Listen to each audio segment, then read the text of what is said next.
ezula east ọfụma ebe ọkọ nọrọ wee mụ nwa ịma mba nwe ebe ahụ nọ ya wa na ihi na enwe ha na-akpọ nri si na ahụ ọka apụta na akwụkwọ nri si na ahụ ọkọrọ udo na-arakasị everywhere ịtagodi ya ha ịmasị Simon ebe ịbụ nri ị na-ara na nje gọọmenti nri na onwe ya ma ha ga-enu hapụkwa ihe ile afọ a na-eme ihe a mgbe kwuo na Simon bụ nri na ahụ ọkụ ndewo ịma na nke a na-akpọ mmadụ bụ ugwu onye ma na ihe ala ahụ onye ohi ezigbote onye oshi azụrụ azụ ya dị afọ dat onye anyị na-ebu na-ekidnapụ ọha maọbụ ndị ego a demand na-eweta a na-ekenye demand. yes agwago m amam nke mụ na onwe onye bịa onweghị onye n'ime ha bụ otu na-eji ofo onwe onye n'ime abịa ga agụ at least the one of the money or the man wetara eji ofo nwetara 3 million n'ime ya o ji wee the mmadụ bụ ogoji ga Abuja wee nye eji ofo 3 million. Ọkwa nke maka ikwu anyị nwa na ọga na-agwaga na before that time self na ego izi ha ji wee bido wee sponsor all this criminal ihe alaka gọọmenti bụ ego first fundaman wetara onye enyere ego direct bụ onye ohi anụnwa enyi ewere ego ahụ nye ya na barista Ejiofor na okwu oke esi eke the money. Inwe idea the kidnapping of that commissioner of public utility. Ọ bụwadị ebe nọ na-arụ ụra as one of the commander. Hey! We have all these things. Ịma ebe inwetara na line na bụ problem mgbe nsi ka nweta nkombe buru gị down how to ihe Peter Obi na-eme Anambra steeti for na ihe na nke ahụ bụ ihe m kwetara enwe one on one then go erozaka gị na light ya ya ntukwesị isi wee mee ya onye but anwụ mgbe m kpọkọtara mme nweta gị nsi wee na Simon dị busy na efe adịrọ enukwa ndị nidreta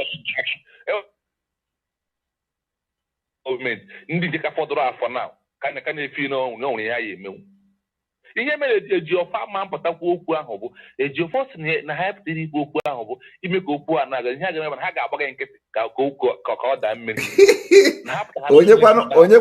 onyekwanụ ga-agbachi nkịtị ka ọ daa mmiri mụnwa m ga-arụgide aka na nshi a rụgide ya rụta ya ihe akwa agwa masị ya na Simon Ekpa bụ nri na ahụ Simon Ekpa bute gold n'ime traụzụ na ọya nri pụsiri ike na ntiri Biafra dị and ọ bụ 2023 ihe ọbụla ga-eme na ya mee. Yes, sir. Let the heaven fall once and for all. Because Maazị Nnamdi Kanu kwuo na ọ bụrụ na ya nwa gaa na Kenya any part of this country ya jiri ihe wee mee ya na ha ga-revenge his death or whatever happened to him. Anyị revenge beto ka ihe na enwebe efe ndị Kenya ọ Biafra dị anyị na Kenya wee gbarịa ihe ahụ Maazị Nnamdi Kanu because we must surely revenge maka onye ji ihe adị nwa maka onye ji Simon I really appreciate and thank God so much na the courage and ka isi wee sara ọkụ everywhere agwa nga onwe gị mgbe asịrị na ịbụ ala dị ekpu afọ ime aka ọnwa dị ekpuchi ọnwa aka ọkwa ifuru ụkwa oge ụkwa ọbụla dị n'elu ụkwa ahụ ga-ada ya ka mgbe asị na Simon na-akwara dara ihe ziri ya eju onye ka ọ ga-ada n'isi ya na ndị nke adịgoenwe Simon bụ ogbe ụkwa ọdịda ndị ma ịma ụkwa still lad ụkwa amaghị onye iro ọma onye bụ. Yes. So Simon a ga-eti ọsịsị Simon bụ Biafra otu okwu flag flyers people on ground like ndị nke agwa you know how to do this thing enwe time eji arụ ụmụ ihe ndị ọ bụrụ day time ọ bụrụ time ndị okwu ọwara ji abata n'ihe o nwere mgbe mmadụ okorobịa ji apụta gaa n'ụzọ ọsọ ya gara onwe ụzọ because all this awareness must continue to be created. Sit at home nke na-adị adị nke m nwa lebụla nke ọzọ na-abịa na kwesịrị ebu 2 weeks onye chọrọ ịnwa onye ahụ nwụọ. Yes, sir. So I want to start by saying Simon biko. Ọ bụrụ na in fact ihe eji esi nkịta asịkpa ekwuo ya ahịa ka nkịta ga ngwa ka ihe na ọtụtụ ndị be anyị anwụọla egbu na South East egbugo mens egbuole. So biko ndị nzama ha jisi ike ndị kwụsịtara ha ebe ha bụ Judas all of them Judas niile ha ga-emecha ụdị ụra ka je kwụrụ onwe ha eriri yo ọ bụ onwe ihe gbasara anyị na ha ga-eji aka ha ngị onwe ha 2023 ihe ya na mekọrọ anya nke anwụ ịmaghị ihe ya na nwoge today mekọrọ anya nke anwụ gịnị mere that is how they be dying. Onye ọbụla ji afa ga-eje na arụsị ọjị arụsị egbu erihi na ọmaghị ihe ịbụ ọfụma. Simon we find out na mgbe anyị na-ajụ ese a sị na ebughị gị 9 months ma ọ na-eburu gị ya ndị wee ma ọ bụ fefe bịa n'ụwa ọ ka ịma na mgbe anyị nọta pis na anyị chere ese bifo anyị ekwu na Simon bụ onye anyị so n'azụ no kwa uno jichara ude sa. Na jichara everything about you now.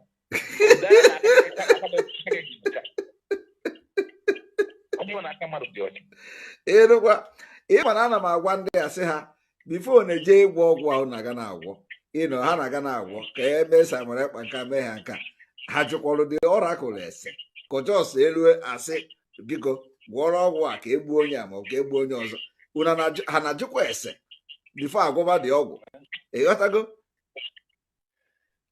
ije ka m na-agwa ihe ọbụla ha anaghị ajụ ọnwụ ihe bụ ịjụ ese na-ebu ụzọ jụọ onye anyị na-eji ime ihe ama onye a 9 months Simon abụ nwa amụrụ na 9 months Simon bụ nwa amụrụ mgbe Chineke sị na a ga-amụ ya n'ụwa otu ya ka ọ dị Maazị Nnamdi Kanu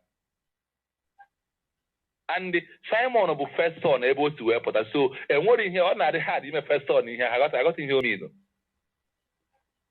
so we have got many areas about Simon wee ruo nke anyị metara wee ma na Simon bụ a genuine freedom fighter n'ọsọ ọsọ ya bụ Simon asị m na ọ fụla 4 days ka Maazị Nnamdi Kanu bịa restore seat of deputy na IPOB before he kidnap Maazị Nnamdi to bring you as his second in command. Just 4 days we kidnap boy. Come made the announcement. That here our program I hope with 3 more bịa home. Ha! No kwa. Bịa ma announcement na Genwa Gabu his deputy commander. Now after him no Genwa before he kidnap Nnamdi 4 days only ka offer. Onye mo ya na we. You know what I'm talking about?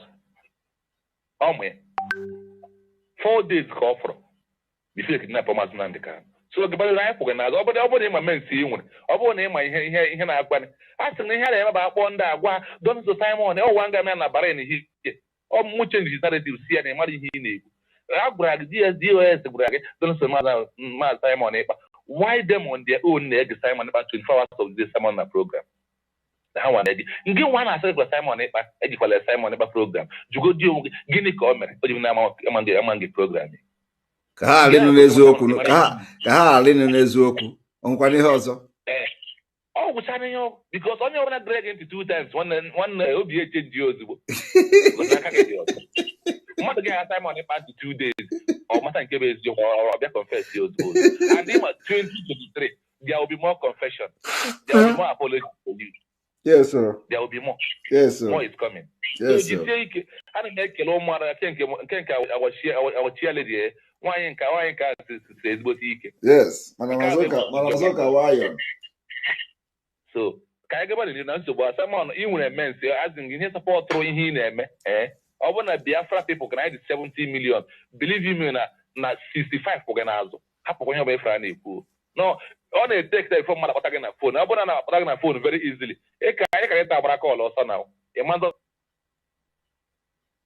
everybody wants to talk Simon Ekpa everyone wants to talk Simon Ekpa so please maazị isi ike ebere anyị bụ na onwere ihe ga-eme gị ha agwa ha na aka ediri etiwa mkpume na-etiwa akị ọnya nke onye fiid onye ihe a na-eme enwe isi ga-amapụta isi nke ya nwa tinye wee nwee isi so Chukwuoke abịa ga-agozi gị chebe autopilot na ụmụada na ụmụ Biafra niile ruo mgbe anyị furu Biafra ka mụ nwa ga-eme my own celebration mụ ara m celebration bụ ntefu bịa n'ihi na I lost from my brother n'ime this struggle my own last born zoo bụ ihe n'ime this struggle ya nọ n'ihe ihe ebe anyị chọ mụnwa ka enweta mụnwa n'ihi na ajụrụ m ọṅụ Soludo si ya na o rughala nke igbu nwa isi na maka ndị edibere gị mebụbagụ idere gị deadly sport na aka m adị ya Simon ọ bụrụ maka ntị wee pụọ Naijiria ya ọ na-adị ma nwoke ịkpata ọfụma wee gbalaga ọ bụrụ na ihe mere wee pụọ Naijiria Jizọs ma ji n'ọbụla ka na mmasị ruo na elibeghị m ya ọ dị na mashari achọrọ m dịka egbuo m afọ m egbuo ya. Are you serious? Na ịchọ sere gị pikchi ya ma ji n'ọbụla ọ na mmasịrị ruo kịta elibeghị. Oh my goodness. Nsogbu ọdụ ka anyị na-aga n'iru ọdịli Biafra bịa anyị wee ma ka anyị fad mgbe chi mgbe anyị fụ Biafra celebration ka nkwụ orube onye ọbụla akịrị na celebration ka na-adị ebe nchetere mego protest and Simon abeg we beg you to be more extra careful because the days ahead are more evil the days ahead. Nsogbu adọrọ anyị jụrụ ana ndewo adịrị atụ egwu ara nwaanyị ajadu ihi na di ya ngwọ bụ na di ya Naijiria bụ nwaanyị ajadu nwere ihe a ga-emenwu. Yes, it's according. A lot of people are telling me do not attend the physical meeting. I'm not going to any physical meeting. For those who, a lot of people are sending me message here that so because do not worry about the meeting, okay? Simon, you need to be attending those meetings.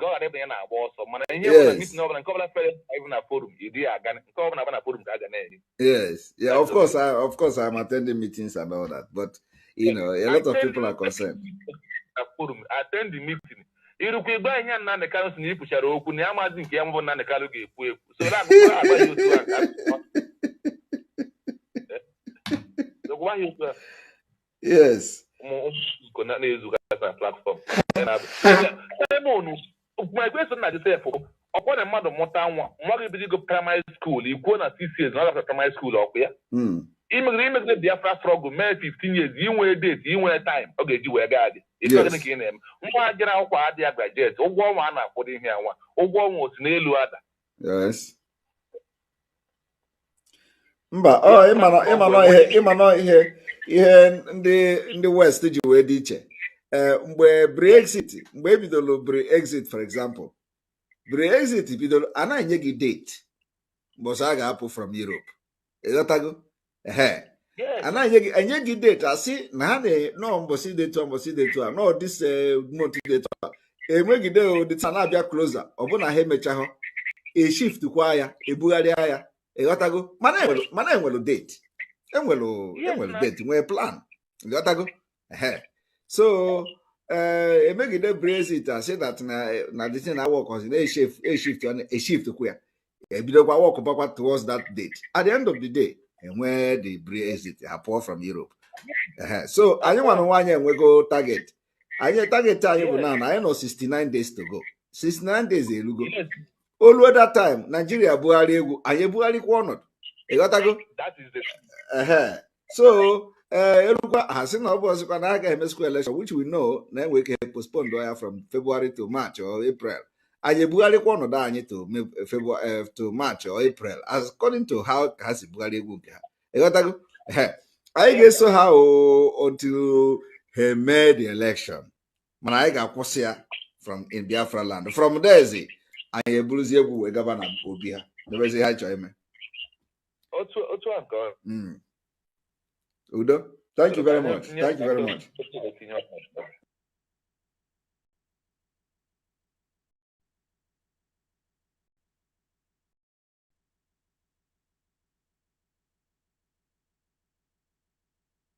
You must go and listen to Simon Ekpa, who is doing a very fantastic job.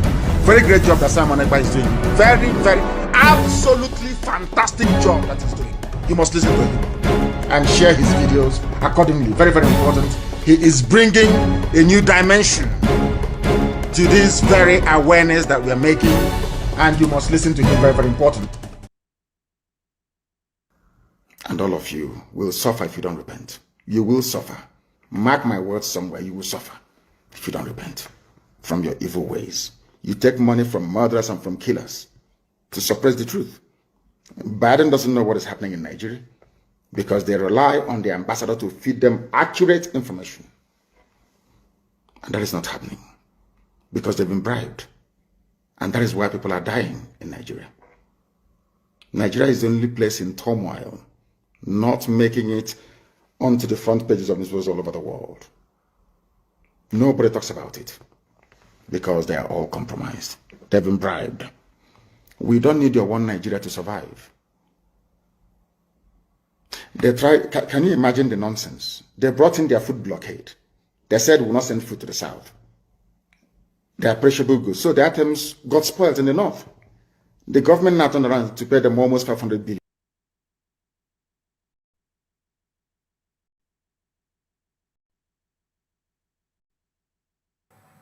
Good evening, wonderful people of Biafra and lovers of freedom. We salute you from wherever you're watching from. They will from here. And if you are celebrating Christmas, Merry Christmas to you, because for me, I'm not celebrating Christmas. I am only celebrating how one Nigeria will be destroyed. I am celebrating the existence of Mazi Nnamdi Kanu because without him, there would not be anyone living again to be answering the name Biafra. So that is the man I am celebrating. That is the time I am celebrating. So be that as it may, I apologize if I may hurt you in my ways of saying that. But that is the real truth.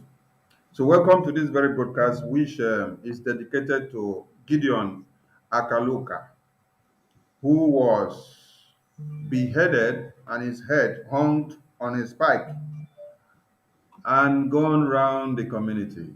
That happened in Kano state of one Nigeria.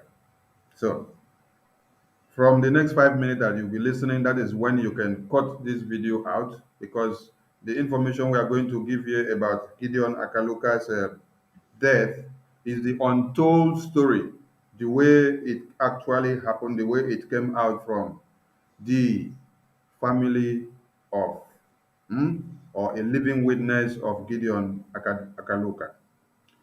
Ada Biafra, the beautiful woman that we have in the house, Obim, Omarichanwa, I salute you. Welcome to the studio.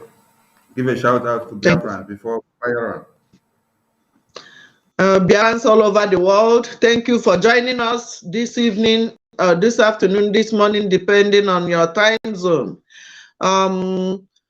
Please welcome to this broadcast. Make sure you share it, you like it. We are talking of our brother beheaded by Sanusi Lamido and group in the north. Gideon Akaluka is our brother who the Northern Caliphate beheaded 1992 or 94, I think. And his head was paraded on a pole. Remember, the freedom is for everybody. Thank you and welcome. Thank you, Obim. The essence of having this broadcast is to be able to connect the dots, connect what happened before, and then put it with the template of today so that you will understand the reasons why we say one Nigeria can never work because it is not for your own interest. It is against your own interest because it will always work for the Fulanis, while you, as the Easterner or the Southerner, will always be cut to pieces. But it is disheartening that we have useless and unworthy leaders and elders and rulers that we have in Biafra lands, whereby the Fulani terrorists and their leaders and rulers and their elite and spokesmen, they are speaking for them in a very loud voice and defending them day in, day out. Leaders and rulers and their elite and spokesmen. Have you muted that? Okay. And the elite that we have in Biafra land, their own is to make sure our lands is desolated. The Fulani terrorists comes in and wipe us out in numbers. As far as they have political appointments, they don't care who is killed. They even want all of you to be wiped off because you are standing on the way of their political appointment. So, the same way that you saw that Deborah was lynched in broad daylight is the same way that many others, especially those of us from the southern part or the eastern part of the contraption called Nigeria, have been beheaded in one way or another in the name of, in quote, blasphemy, blasphemy of the Quran, or blasphemy of the Islamic religion. So, with these dangerous diversities, which you are thinking forward, the other ones are thinking backward. They are reasoning with their head upside down, just like the DOS members are always telling you that they are working underground. And their underground work is for them to carry their head. As you see their head, that is, they carry their head and put under the ground. Their legs go there up. That is how they are working under the ground. So this is the issue we want you to understand and why you must stop supporting anything one Nigeria. When you see what is on the screen, this record has been there that in 2021, you know that every record from One Nigeria media and report is not accurate because they don't have database system. So they will only go and give you a rough estimate of what they see when they hear of it, and then they can never give you total details of everything. When you look at what is on the screen, you see 10,400 Nigerians killed in 2021 and 7,222 killed in the first or 7 months of 2022. The question you should ask yourself is, what have these non-entities called leaders done about these killings to be able to curtail it? There is nothing. You see that we are the ones doing fundraising every day, sustaining the ESN that Mazi Nnamdi Kanu set up so that you can be protected. The ESN that are in the bushes consist of gallant men and women who surrender themselves, who surrender their life, their future, surrender their pleasure, surrender everything that they have, and then they decide to be in the bushes to fight these Fulani terrorists so that you will have a home to call your own, so that you will have a place to go back to, so that you will have a name. As you are now, you can boldly open your mouth and proudly say you are a Biafran. But if, without people defending that name, defending that land, Biafra, you will not have that Biafra to call unto yourself. That is the work that the ESN are doing and every volunteer forces are doing. We will keep on educating you because Mazi Nnamdi Kanu took from 2012 to last year to educate you, and he was not tired. And all of you did not get the senses into your head or come to terms with what he has been telling you. How about us that we just started following Mazi Nnamdi Kanu and started repeating what he said?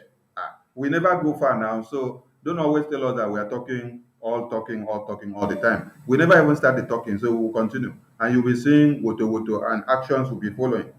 That is the difference between us and Mazi Nnamdi Kanu. Mazi Nnamdi Kanu was educating you.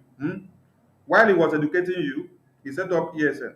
We now, what we are doing is we go with the education of MNK. We now use the ESN and then we use everything, every arsenal to multiply it to become woto for you so that you will understand that we are learning very fast and we are anticipating the things that we learned. So we must keep up the fight and we must continue. Thank you all for joining us today as we hit into the details of the story of Gideon Akaluka. So it happened that in 1994, in a compound in Kano State, where some Hausa people were living in the house, because that is how it was acclaimed then, because then you did not know whether this one is Fulani or whether this one is only Hausa. So Gideon Akaluka and Mr. Joseph were the two Igbo people that were living in the compound. Now, Gideon Akaluka is from Imo State, from Ikeduru, local government area of Imo State. You can go and find out if you know how. Now, the killing of Gideon Akaluka took place at exactly 1:30 a.m. on the 26th of December, 1994. That is why we are dedicating this broadcast to Gideon Akaluka, so that you can get the untold story of Gideon Akaluka the way it should have been. Because many people have come to tell our stories, and then they twist it and then they turn it upside down. But when we tell our stories ourselves, nobody will use pen to erase the bloodstains that were written with our names. So it is best you pay attention very well so that you will understand what actually happened. Gideon Akaluka was a spare part dealer who dealt on Belgium Mercedes spare parts. So, to every one of us that you see, we have something doing wherever we are. That is why we are industrious. And that is why one Nigeria and the Fulani terrorists will ever want to make sure they bring us down, because they see that we are kind of domineering. That is the word they use. That is the way of them understanding you being industrious. They see you to be domineering when you are industrious. That is their own method of understanding. That is what Ahmadu Bello was telling them then, that they see us as people that are domineering. Everyone from the eastern region, whether you answer Igbo or you answer Igala or you answer Ishegiri or you answer Urobo or you answer Ibibio or you answer Efik, anything that you answer, as far as you're from there, all of you are classified as Nyamiri. So understand it very well. Saw it with this eye. Now, Joseph, Mr. Joseph, who also lived in the same compound with Gideon Akaluka, dealt in other things. He had a shop as well. What was he selling? Um, I think Joseph was, if I'm not mistaken, the kind of his own area where he was dealing with, but he had a shop as well and was selling things. So the two of them were actually doing well in their businesses and taking care of their families. Now, in this compound, it was only Joseph and Gideon Akaluka that were the only Easterners living there. The rest of them were Hausas or Fulanis. The compound was owned by an Hausa man from that Kano state. Hmm? And what then happened is that this one will shock you, because when they told this our story of Gideon Akaluka, they said it was the wife that used the slip of the Quran to clean the poo-poo of baby on the ground. It was not the wife of Gideon Akaluka. It was even the wife of Mr. Joseph. And she did not use it to even clean the poo-poo of the baby on the baby's bum bum. Now, there was one room that was vacated in the compound. And when rooms are vacated, all of you can understand what I'm saying now. When rooms are vacated, that people pack out, they leave that room, you will see some papers on the ground, some rough papers on the ground, room that people just pack out. So you can easily pick any paper on the ground and then clean anything that you see. So Joseph's wife was there, and then the baby poo-pooed.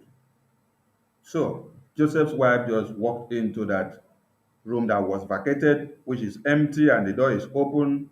There are numerous papers or slips on the ground like trash. She picked one of it and then cleaned the poo that was on the ground, not on the baby's bum bum. Now, what do they call these people? Menwa. Menwa are these Fulani people that carry water on a truck or maybe a wheelbarrow to supply to people. That's how they call them, Menwa. This Menwa is the person that came to supply water in that compound, and then he was the one that was able to identify that that slip of paper was a waste Quran paper, as he claimed. So, as he did so, there was altercation between him and these two wives of ours, the wife of Gideon and the wife of Joseph. Meanwhile, Gideon and Joseph, they have gone to work, they have gone to their businesses. So it's only the wives and the children that were left behind in the compound. So during this altercation between this Menwa and these our two wives, the other people in the community, they also came out. The whole place became crowded. Now, understand something. The first thing that came in was that these people had resorted into, with the name of this thing, blasphemy, blasphemy. They wanted to even bend um, the two wives that we had with all the children. Then the person that seems to be like the the big man in the community or the big man in that compound, the big man in that compound is the one. Sorry, the menwa is the one who is in charge. The menwa is the one who is in charge, from what I hear, or whether, please, people that speaks Hausa very well, you can also correct me because I'm not very good in Hausa. So, sorry, the story is getting me emotional. So, you people have to bear with me because it's kind of painful. It's really, really painful. So the man that seems to be in charge of the area is the one that was able to calm the crowd that came out when they heard of this thing and they wanted to come and set the women that we have and the children ablaze. So when they wanted to do this man in charge then told them, "You want to set the house of your fellow Hausa man on fire? No." He says only the Aruna that you can set on fire. The Aruna now is what? Infidel that they are calling you.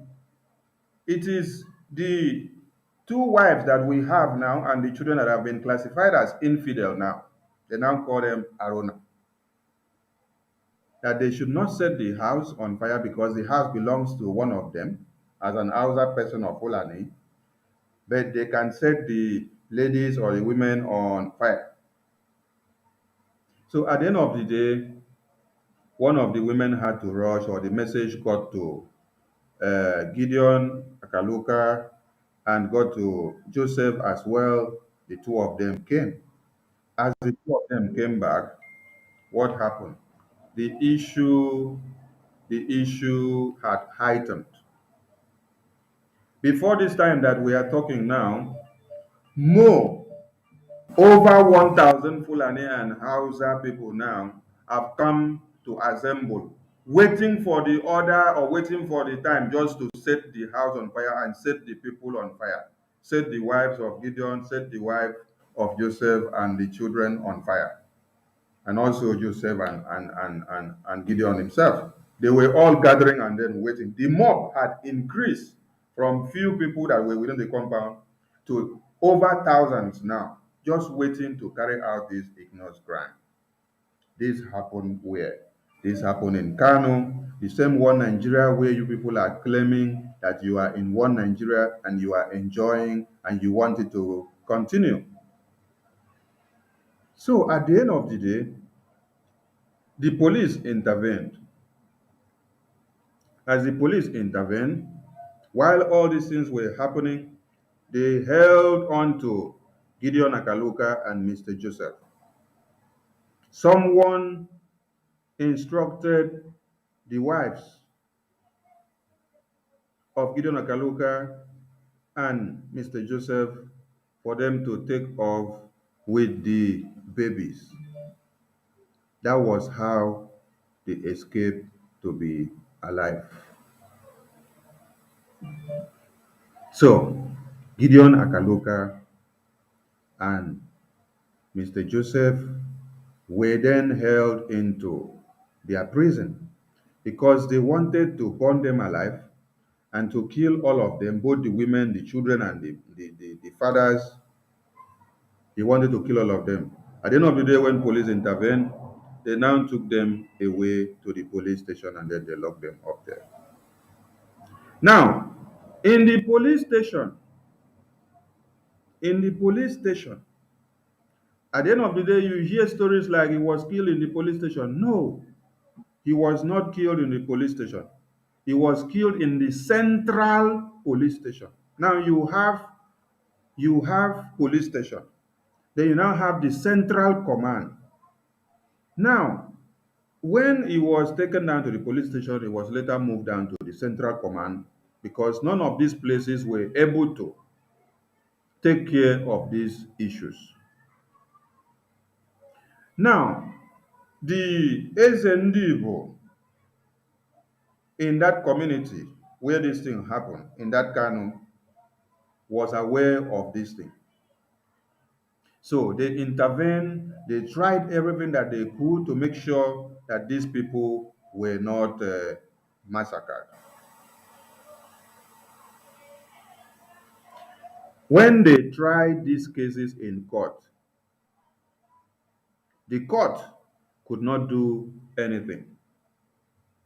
They now said it is only the state governor of the state of Kano as at then that has the legitimacy to be able to decide the fate of Gideon Akaluka and Mr. Joseph on this very issue. Why? Because it concerns their Islamic agenda, their Fulanization agenda. This is 1994. This is not 1804. This is 1994. So when you count 1994, you count 1995, you count 1996, you count 1997. Before you know it, you enter 2000. Then you start counting 2001 till 10, then 11 till you get down to 20, then 2021, 2022. So it is not something that happened 50 years ago.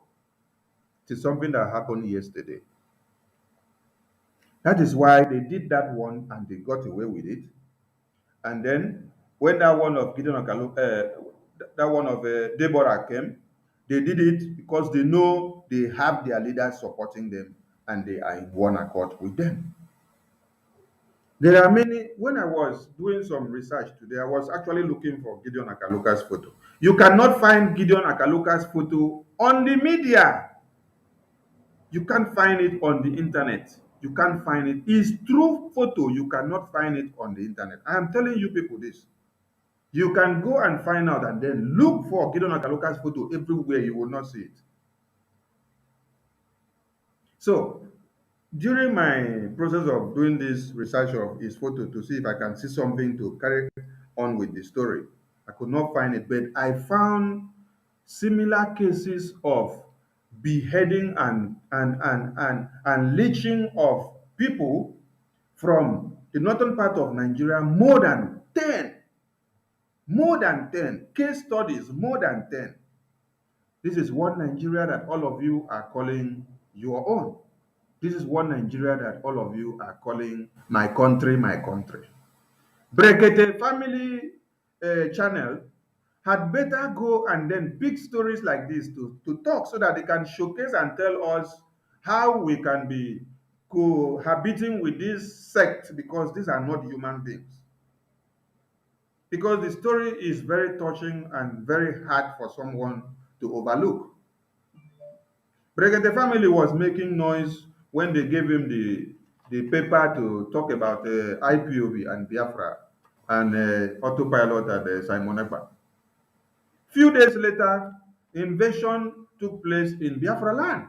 They did not give him the same paper again to say, go and do this broadcast on your Brekete family, to tell the whole world that over 100 people have been killed in Yamufu, where the leaders of Biafra land that gave him that paper to go and do that broadcast overlooked, because they don't care about the lives of the people.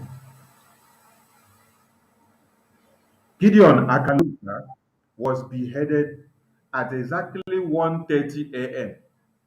in the early morning of 26 December 1994. While everybody were in their comfort zone, someone was beheaded. Now let us go down to the story the way it was going.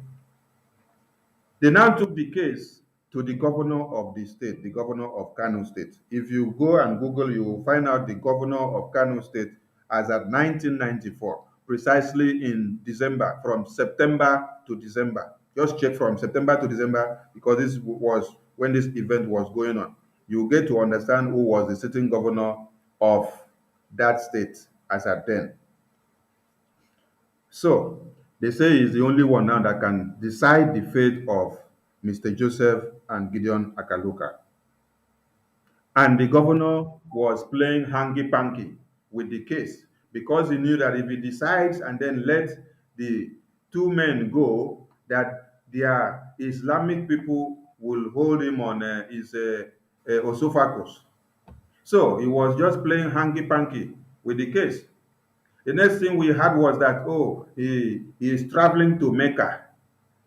As he's traveling to Mecca, just like they used to travel and say they are going to Dubai or they are going to Mecca to go and do their whether an Islamic prayer or something. As he traveled that very night now, or the next or two nights or three nights later, which happened to have been on this 26th of December, early in the morning of 1:30 a.m. This was when mob that has already been arranged, mob that understood which was this mob were led by Sanusi Lamido and many others that were up to 13 or 14 or thereabout. But when we hear about 9. No, there were more than 9. There were more than 9. There were over 13 or 14 of them. Now, there is something you need to ask yourself here. Before this mob actually invaded this Central Police Command of Kano State in Koronduse on that very day to go and finish Akaluka. The prison warrant, in collaboration with the instructions that has been given to them, they had already segregated Gideon Akaluka and Mr. Joseph from the prison where all accused or suspects or criminals are kept. They segregated them and then they kept them two of them separately in one particular cell. Only two of them were now segregated and kept in one particular cell. Now, when it was time that Laminu Sadusi, former central bank governor of one Nigeria, came with the mob to come and carry out the assignment, like I told you before, this case was in court, and they have tried everything. They now say it is the jurisdiction of the state governor that will serve the final thing. The state governor, understanding their stand, he zoomed out of the country in the name of he's going to Mecca. So, after the people that is in charge of this cell had segregated Gideon Akaluka and Mr. Joseph from every other prisoners, and then they kept them separately in one cell. Laminu Sadusi came now that night. And then they came with hacksaw. You know hacksaw that they use, carpenters use, and some knives and machetes and many other things. That is how they cut down the whether the doors or the gate of the Central Prison Command.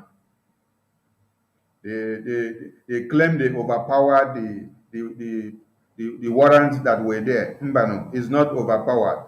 Everything was well arranged. Everything was well arranged.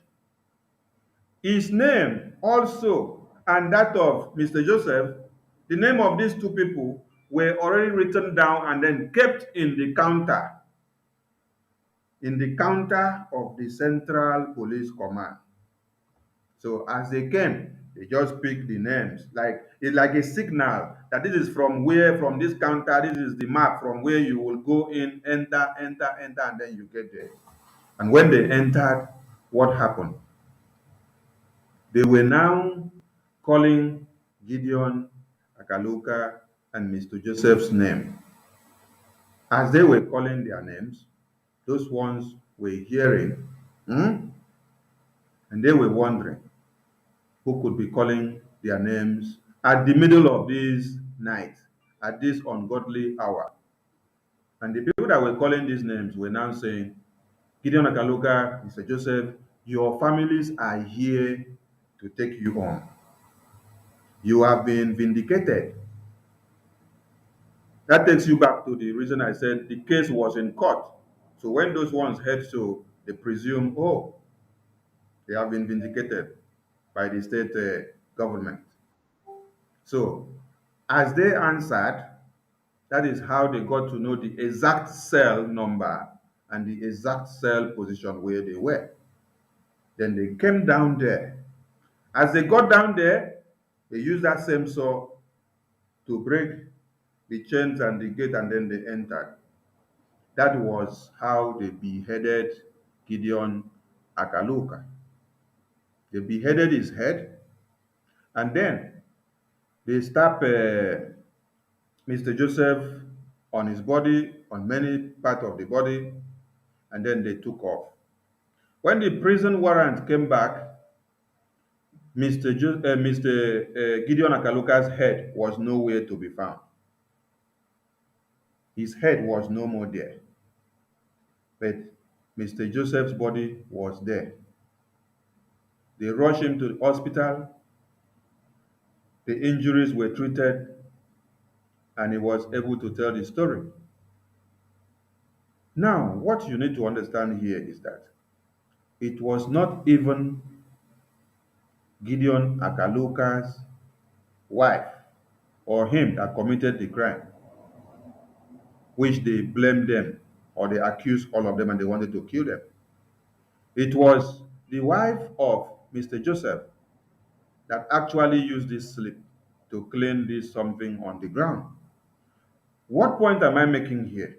The point I am making here is that as you say that you are not Igbo, or you say that you are not Igala, or you say you are not Ishekiri, you are not Urobo, or you are not Ibibio, or you are not Efik man, or you are not Igala man,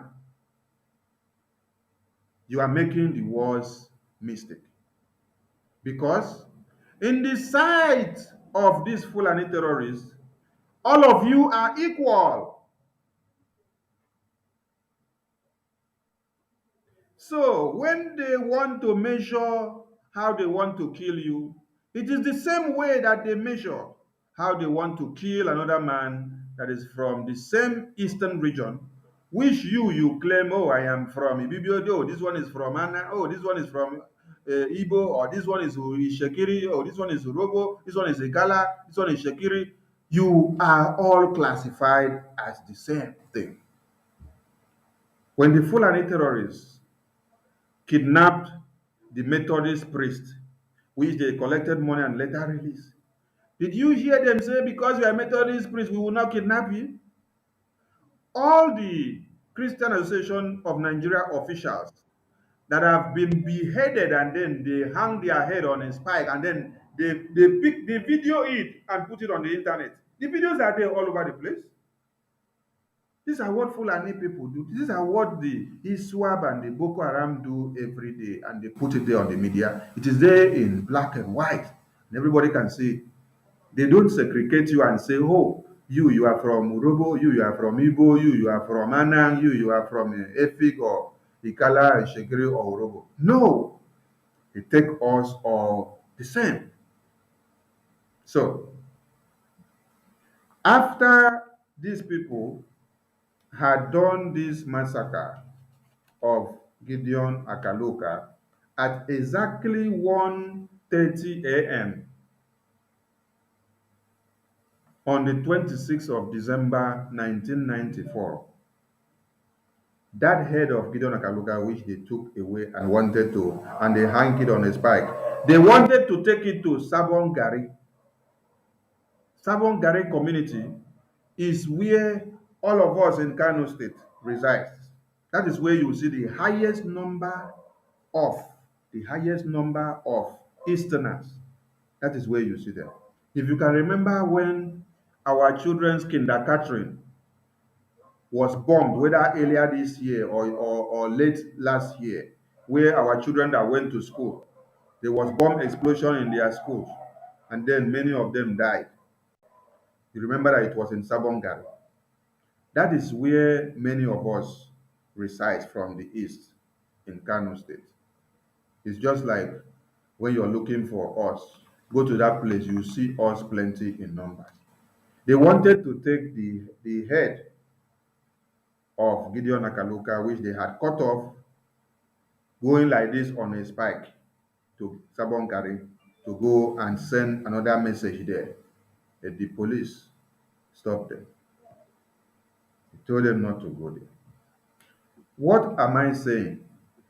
This is for you to understand the level at which they have this confidence and this courage that they can go to any place, even after they kill you. They have the courage to now bring your dead bodies of your children, someone's head that is hung on a spike, to bring the person down into your own community to be showing you kudo for eye, so that you will understand that they are in for damage.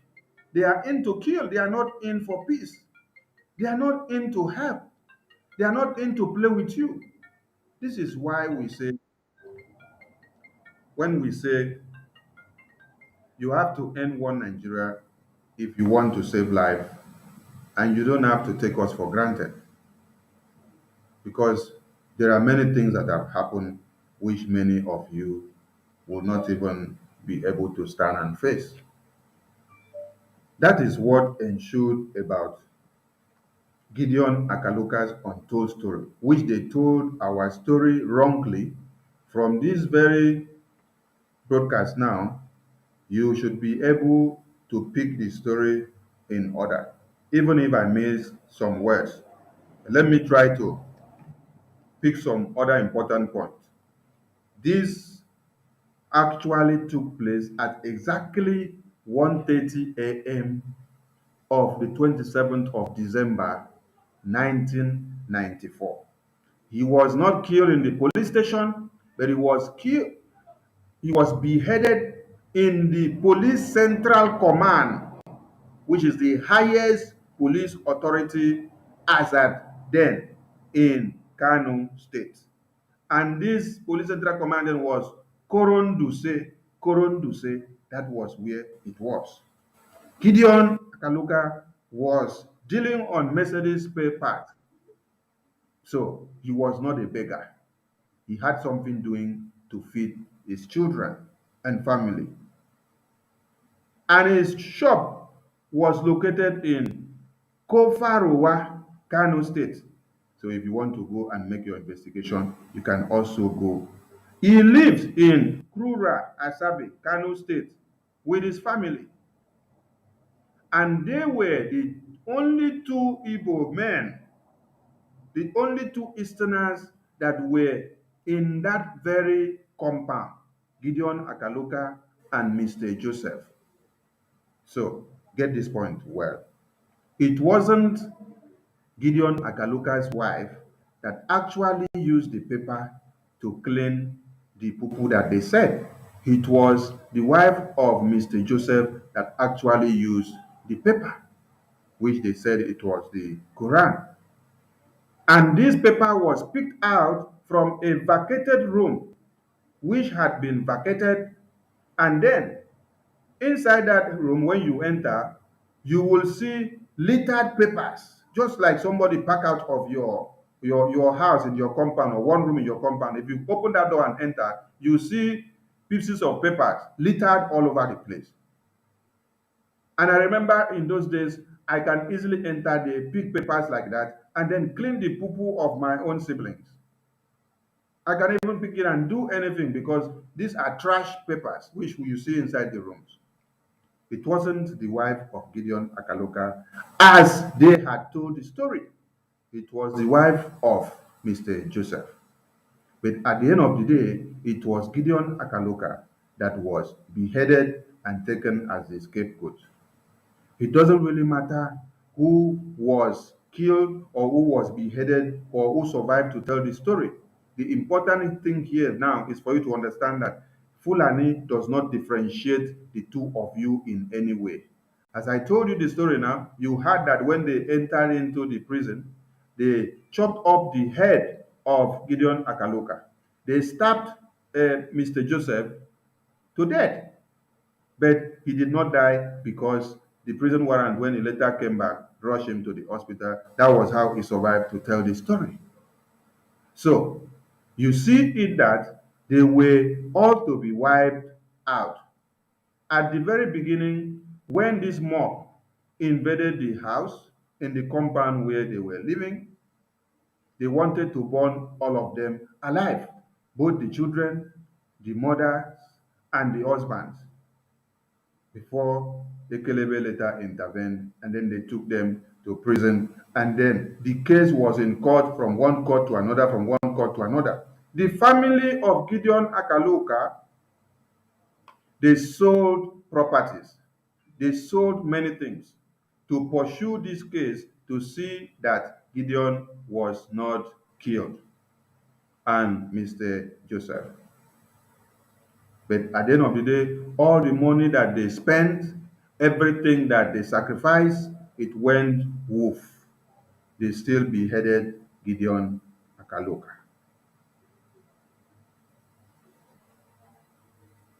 Now, it was the man that used to bring water to supply to people in the compound and make ends meet. He was the one that saw when Mr. Joseph's wife picked that slip of paper to use and clean that thing on the ground. He was the one that then raised the alarm. He was the one that was able to say he is identifying that paper to be a piece of Quran. Whereas Joseph's wife, who actually used the paper, did not know that that is a piece of Quran.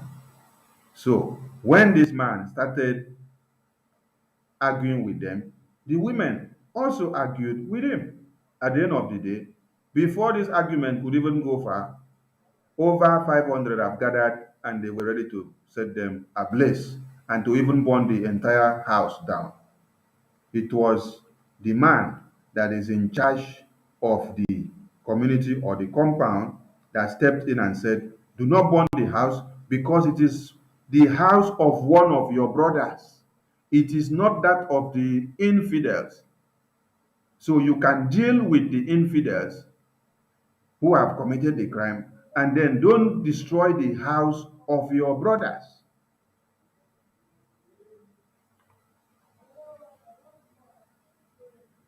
So that was how they rushed to call Gideon and Mr. Joseph, and then they came back to know that there is fire on the mountain at home. At the end of the day, the wives and the children were able to escape. Gideon and Mr. Joseph were the people that were found in prison. Then Laminu Sanusi, who you people claim to have been the former Central Bank of Nigeria, he is the one that led this mob of Fulani terrorists that went to carry out the beheading of Gideon Akaluka inside detention. Inside detention. It was not a detention of the police station. It was the detention of the Central Police Command. Just like you had that there was that prison break. What was it called? The prison break. Kuje prison break, where you have the highest state of prime suspect kept.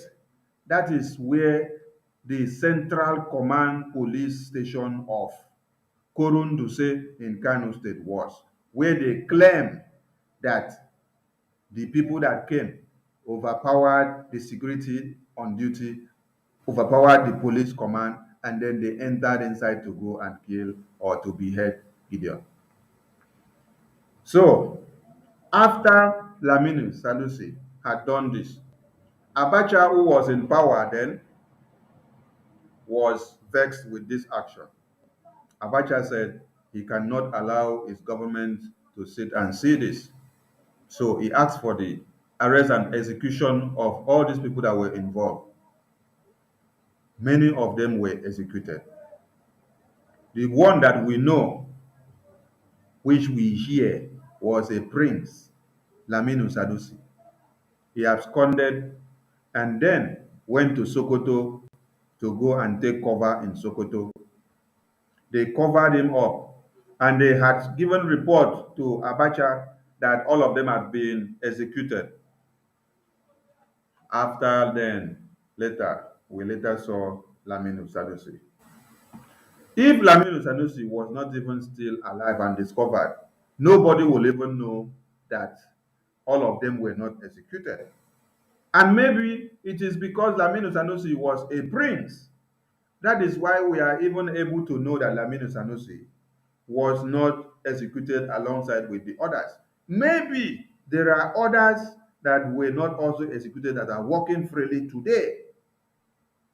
Does that change the concept of one Nigeria? No, it doesn't change the concept of one Nigeria. This is the point we want you to understand. This does not in any way change the concept of one Nigeria. It is the same people that you hear giving accolades to themselves, telling you how they have done so much to one Nigeria, what they are going to do tomorrow, how they will make sure you stay and you don't go to anywhere because they claim Nigeria is the safest place. No. That is why you see today that someone like Gumi, let us get that post. Someone like Gumi is able to wake up and tell you that you do not need to vote for anybody that does not buy the idea of Fulanization. That it is only the person that buys that idea that you have to vote for. But all these non-entities and these morons that are there in the media will not seem to understand what all this represent. It seems like it is only the IPOB people that have their brains in check. The rest of them in one Nigeria, their brains are not in check. This is one thing we have come to understand. Hold on, this thing needs to come out clear. Okay. This is why you see Gumi says, do not vote for politicians that will kill bandits. There are warriors, Gumi tells Northerners. What Gumi is telling you now is that if you dare touch the Fulani terrorists, that you have destroyed their warriors and their soldiers of the caliphate, because they are using them to do what? To fight you and to reduce your numbers every day. Ada Biafra, it is time for you to speak.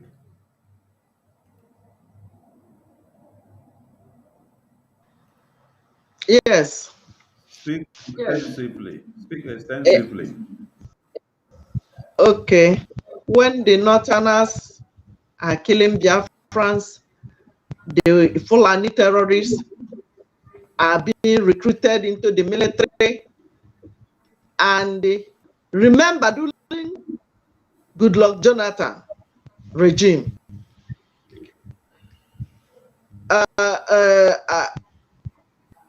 the Fulanis, the bandits, the Boko Haram were being killed. And guess what? What is that our chief security officer then? They gang up and say he must resign. That killing of the Boko Haram is a war against the North. As if that is not enough. Today you see Gumi telling you that you should not vote for politicians that will kill the bandit, the Boko Haram, the ASWAP, the just call it all these Fulani terrorists, the terrorists. You should not vote. Of course, you know there's no election in Biafra land. Biafrans, you know that we say election in Biafra land. The Fulani is telling you today. First of all, I don't want to talk about our brother being beheaded because it hurts my heart. I don't want to remember it. We will do a minute silent for that guy because it was a painful death. It's a death for everybody, every Biafran. Whether you are from Benue, you are from Kogi, you are from Akwa Ibom, you are from Enugu, you are from Anambra, anywhere from Biafra land. That is the same way they will keep killing you until you defend yourself. That is the same way they have killed many of our mothers and nobody is talking. That is the same death our people have died in Izombe, in Olu. Whether they behead your head or they cut your head, it's the same thing. It's the same style of killing. They don't care if you don't speak, you are from Edo, you are from Bayelsa. The same thing, every Biafra. But guess what? Let me sound the warning to this Fulani, because they are watching us. Nothing should happen to our leader, Mazen Nnamdi Kanu. Nothing. All of you will burn to ashes. And that Biafra from Chicago is telling you, nothing should happen to our leader. You know, you can't try nonsense. This Akaluka, 1994, was a death to many Biafrans, but you don't see it. They pretended they killed many people. Who did they kill? If Sanusi, who is a prince, because Sanusi has a name. That's why you still know that he's still alive. Those people, they told you that they said they will execute the people that committed the crime. They didn't execute nobody. That is why you see it today that they said that nobody should vote for anybody that will kill bandits. They are their warriors. They are their foot soldiers. Nobody should kill Fulani terrorists. Nobody should kill ISWAP. Nobody should kill Boko Haram. But Biafrans should be killed on a platter of gold, or just waste their lives. That was why they rounded Obi up and told him to denounce, to tell them that you are not going there to be Igbo president. He denounced his Igbo ship in front of the whole world. The video is still there. That was why he kept quiet, why Izombe was on fire, why Python was dancing, while Ihamufu was boiling. Hundreds of villagers being killed in less than 1 hour. Coming to Gumi, who is telling you that you should not, who was telling them, because you know they are not talking to Biafra because we have taken over, we are in charge. The hoisting of Biafra flag all over Biafra land is a mark of we are not interested in whatever they want to do, called the election. It can never happen in our land. The seat at home is our referendum already for 1 year and plus 5 days, 80% compliance. So all these things you are seeing, this Fulani using our brothers, our Christian governors to eliminate our brothers and sisters is a agenda, Islamization agenda. It is a Islamization agenda that they want to fulfill. They want to conquer your land. They want to kill everybody and take over your land. Some people are still in that Kanu now. Some people are still in Kaduna as I'm talking to you. Some people, tomorrow night, start happening. We'll start calling, yes, I help you. We need to come back. We don't have money. You know the zoo. This area is for lion. You goat, you want to go there and stay. Telling me that the lion are not seeing you. You are just in their fingertips. Look at how they murdered our brother. Use his head to parade in all the streets. They overpowered them. I told you that's why they want to try, but they cannot try it in our leaders' case. That was why they've discharged our leader. They don't want to let them go. Let him go. Many of our people have been taken to Niger State, Mina, prisons. Nobody is talking about it. The Eastern governors will never open their mouth to speak against the annihilation, the killing of our people. I don't know how to put it. And tomorrow you will think you Nwere mmadụ, nwere mmadụ. Who do you have? And our leader is in DSS dungeon. The private jet owners, the people that sold our leader, the people that gang up to kidnap our leader, they have kept quiet. Alụ na-eme.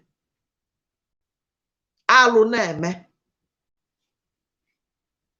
Hausa man, we openly tell you that you should not touch a Boko Haram who have killed many innocent Nigerians, have bombed defense headquarters, have killed army, military men, police officers. He will come back and tell them, I am a repentant Boko Haram. They will recruit him back. They will wear the white, send them to where they will go and learn more how to handle equipment. They will bring them back and put them in the military. Guess where they will send them? To the eastern Nigeria, to Biafra land, to continue where they stop. That's why a police or an army officer will be in a checkpoint, one pole away from where Fulani are kidnapping, and nothing will happen. That is why they will kill you, they will kill our brothers, still hold some in hostage behind police station. Nobody will talk. Behind army barracks, nobody will talk.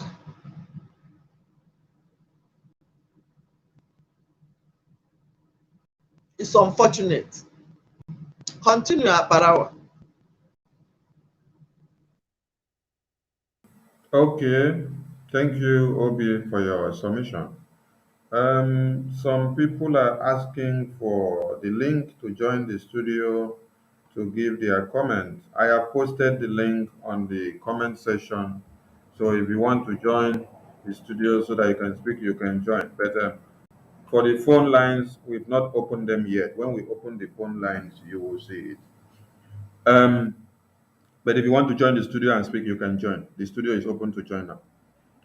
Now that Gumi, a northern leader who is defending the Boko Haram terrorists, has affirmed that terrorists are their own warriors. So, the terrorists are their own warriors in what sense? To fight against the Christians, or to fight against the Easterners, or to fight against the Southerners? What do you need them as warriors to be in a country that is acclaimed to be a secular state? Are we acting commando movies that we're not looking for warriors? That there are segregated warriors in the northern part of Nigeria. Yet people say we are in a secular state. Now, what will the Efulefus that are in the southeast do now? Because I have seen a video where, is it the governor of Anambra State, kidnapped or whether arrested, that he claimed he arrested many. I think I'll bring the video to the screen because our own is with the talk waiting with the see so that people will see it and understand it very well. Arrested many youth, and they say these youth have been causing havoc in the community. They have been doing this, they have been doing that. Now, the question that I am asking is, as you arrest all these youth, tomorrow we will not see this youth again. You will end up killing them.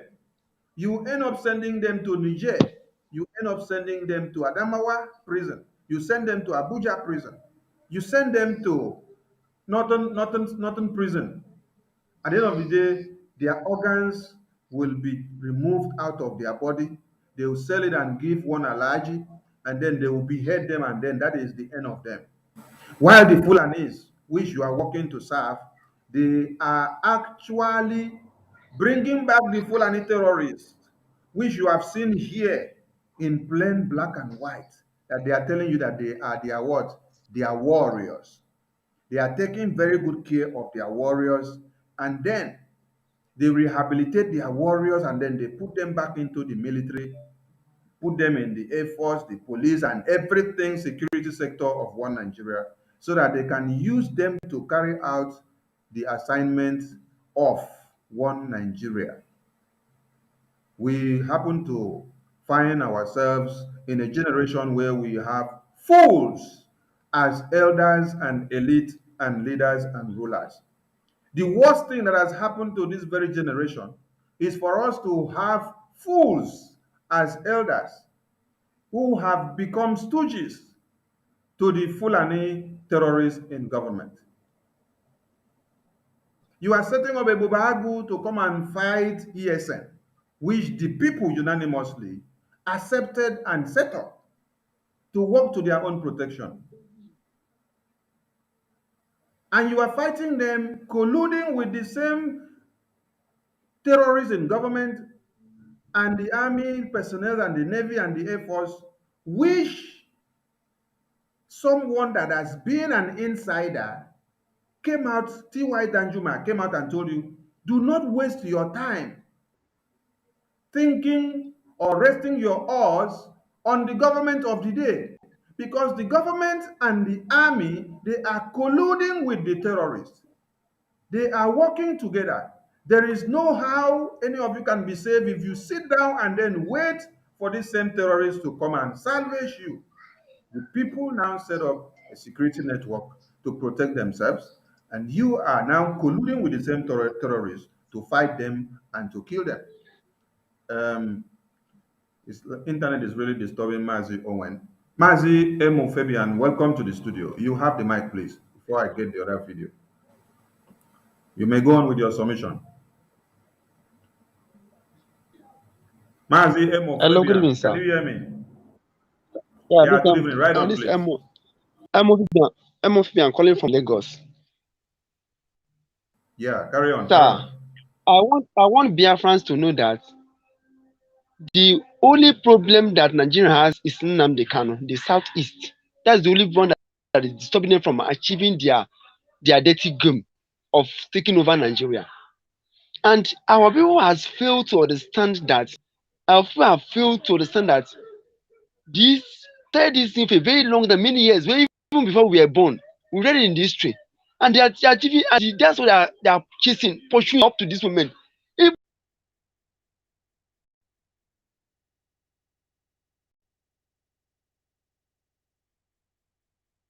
Even though there are any form of agreement, Obi is going for this time for us to let us go.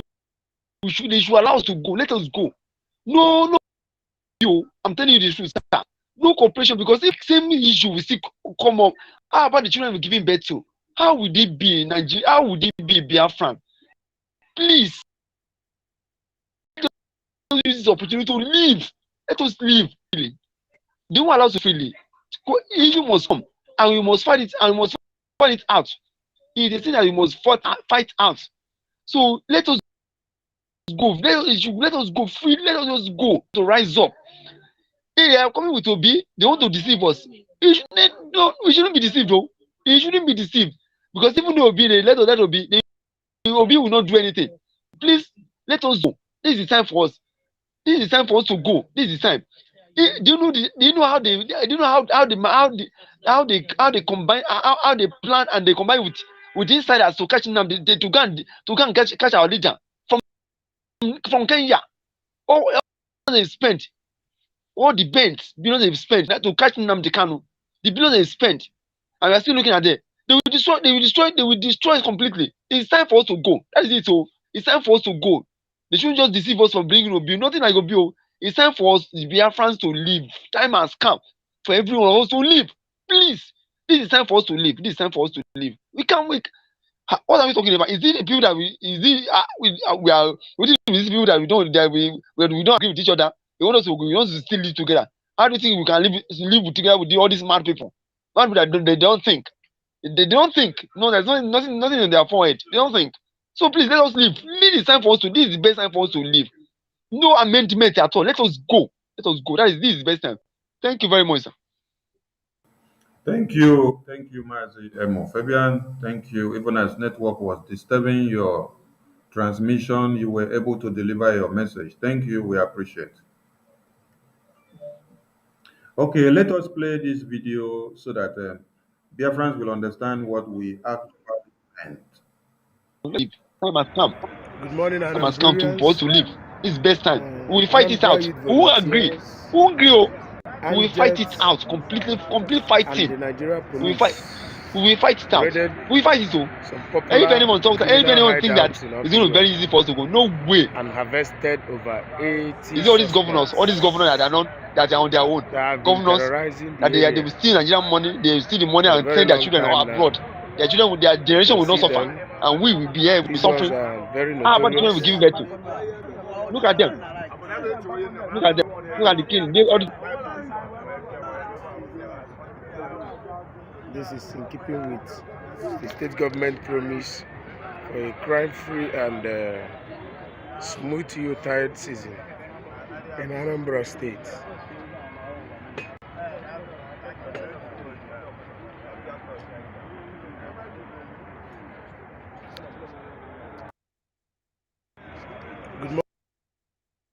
Now, the video you see on the screen is from Anambra State.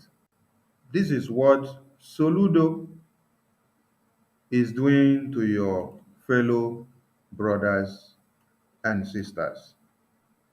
They claim that they are the ones terrorizing the community. You see when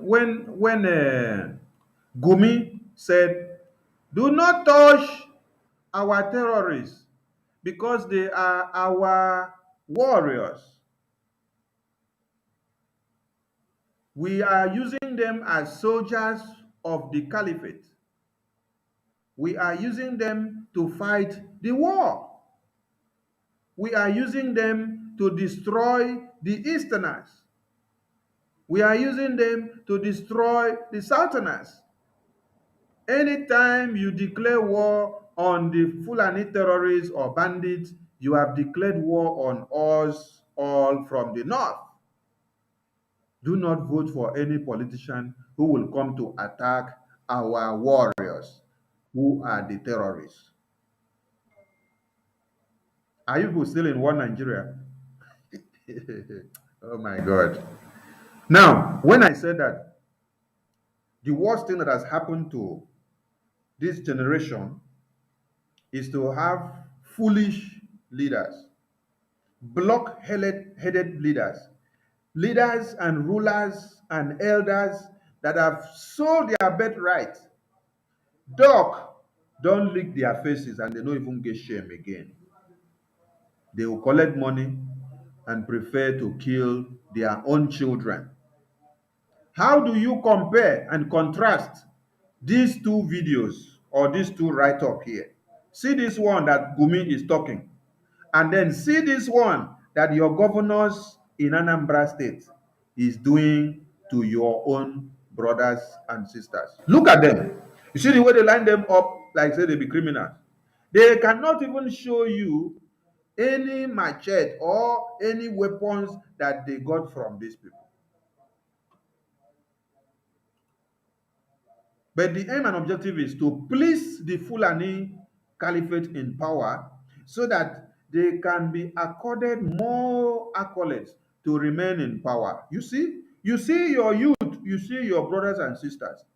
By the time you kill Gideon, by the time you kill David, who is supposed to be used on a day of war, who will you now use on a day of war? When Gumi wrote this thing that he wrote, Gumi, if I were to be a Fulani man, I will say Gumi have written the best of articles because he is protecting his own. Because he knows that they are keeping these their Fulani terrorists for official duty. Do you get the point? But look at your brothers. Whose work is this? It is the work of the rulers and the leaders and the governors and the senators that you have in your own land. You see them? See how they are tying them? Tomorrow you will not see them again in Biafra land. They will be transported to Abuja. They will be transported to Niger. Who is making it possible? It is Soludo. It is our governors in the East. Just to please the Fulanis. That is the sole aim and objective. So when Gumi said that you should not, or the people that want to vote should not make any mistake to vote anyone that is not part and parcel of their interests, he is right. Because they have a unity of purpose. The people in the northern Nigeria have unity of purpose. Unity of purpose. Their unity of purpose is centered on the Fulanization of Nigeria, the Islamization of Nigeria. That is why when they cut you to pieces, it is not something different.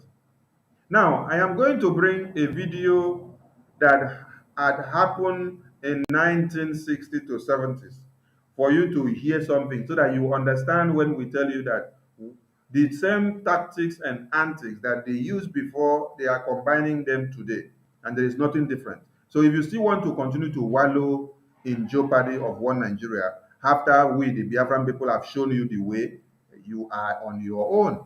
But for Biafrans, we are going our own ways. We are expunging one Nigeria from Biafra land.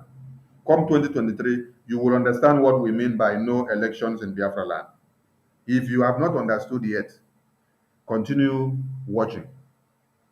Now, as at yesterday, while everybody are shouting, Christmas, Christmas, Christmas, let us show you what the Fulanis have in store for you. Because when we say we are fighting a very formidable array of enemies, some people do not understand. We said it is not time to go and celebrate Christmas, but it is time for you to strategize and stay put. Be on the watch, be security conscious so that you will know when something happens in your community and then you give us the signal. Because ESN are on standby and they need every tool to be able to do something. And if you don't give them the information gathering, they cannot dwell on anything. Now, while people were enjoying and preparing for Christmas, this is Amufu community, which is deserted. And you don't see people here because the army colludes with the terrorists and then they kill, they maim. It is only ESN that comes to their rescue. The leaders and the rulers that you have, they are doing nothing for you. So as you are doing left, right, marking time, you want to go and do elections. We are warning you very, very well. We are warning you. Then let the death of these people that were killed in Amofo not rise up and then haunt you on the road as you're going to go and do any vote. Because if we see your two left leg anywhere, say you're going to do vote, you will not believe what will happen to you. To see if somebody will be bold enough, the person you are seeing now is myself. Can you see myself? Yes. Quite unfortunate. But glory to God that we are still alive. So can you see? I'm just pushing my bike in order to have this record. Can you see my shadow? You see, this is Christmas Day.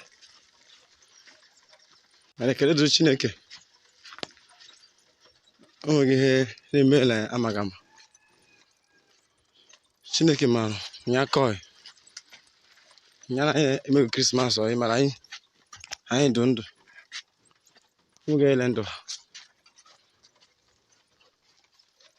anyị si kana bụ kele kwore gburugburu mkpọtụ n'aka nkụ.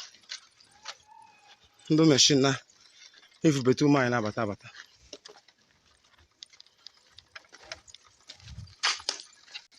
Allah bon. I'm gonna hack on. You see? Yana we budok boy. Can you answer there for? Answer the guy. Luckily, I have this person as the first person. Shepherd. Alpha. Happy Christmas. Okay, sir. Well done, eh? Thank God I have you today. Around. You're the only person here today. Everywhere is silenced. Yana obodo okwa. Ụlọ obodo anyị ha. Kana kemi shop mo. Kana mo chela so foto. The ogie Christmas. Mana nye gogunu ha. Now, did you see people in this place? No. Probably they have all run out of this community to other neighboring communities or states. Some of them that have families in Enugu, some of them that have families, in Imo State and Anambra and other states may have gone to their extended families to take refuge because this community has been taken over by terrorists headed by your governors and the army that are on uniform, which you people do not know that these are not real army. These are terrorist army. And when we said stay at home for only how many days? Was it 4 days or 5 days? And they were making noise everywhere. Today, did you see anybody in Amufu community? Are they sitting at home? They are not sitting at home. They are not even available again because the terrorists have wreaked havoc on this community. And your governors and your leaders and rulers that you have, they are looking. They are not doing anything. Why? How will they do something when they are actually working together with the terrorists? Do you understand the point? We were preparing the minds of our people. And when we said nobody should come out so that when we want to confront the terrorists that are coming out, we can know how to confront them so that you will not be caught with a flying bullet. Because when you are confronting a terrorist and then the bullets are flying, anybody that comes in as accidental discharge cannot be accounted for. Now look at the community now. This is as at yesterday, as you hear of 25th. Many of you are enjoying, right, in where you are. And ESN were sent down to this community to fight the terrorists. Only for your governors and all of you foolish people that hate freedom to go on the media and be making noise. Oh, we are causing hardship. Oh, 5 days sit at home. Will you see food to eat? Now, can you see food to eat now that you are in December? When the Fulanis have taken over your bushes and you cannot even cultivate, not to harvest, not to even get anything to hold on to. Now, someone went to this community just to do small video. He did not find people. He had to walk distance before he could find one person. And that one person, when he called on the person do what? Ran away. Because he does not know if the person that is calling him is secured or whether he's a Fulani terrorist that is coming. This is the extent where your communities have become. This is the extent where your rulers and leaders and elite have destroyed everything. And that is why we tell you no elections in Biafra land. And we are expunging one Nigeria from Biafra land so that we can be able to fight one common enemy. And we can be able to move ahead and secure our people. Because if we continue in one Nigeria, we can never secure our people. Because as we are trying to fight the Fulani terrorists from inside the bushes, our governors are colluding with them and bringing them to the community. Imagine what happened in Amufo. We sent ESN to the aid of the people in this community. They fought and then repelled the terrorists. And after they repelled the terrorists, the army command understood that ESN had repelled the terrorists. Then they now had to send troops of army with their trucks to come and then start burning the houses of the inhabitants in this community. Why? Because they were able to align with ESN for ESN to come and fight the terrorists and overcome the terrorists. And you claim you have leaders who only comes to shout and speak when it is time for elections, who only comes to shout and speak because when you stand to defend yourself, they hate it. They prefer to allow the terrorists to kill you and multiply their Fulani soldiers in your communities so that you will not be able to breathe anymore.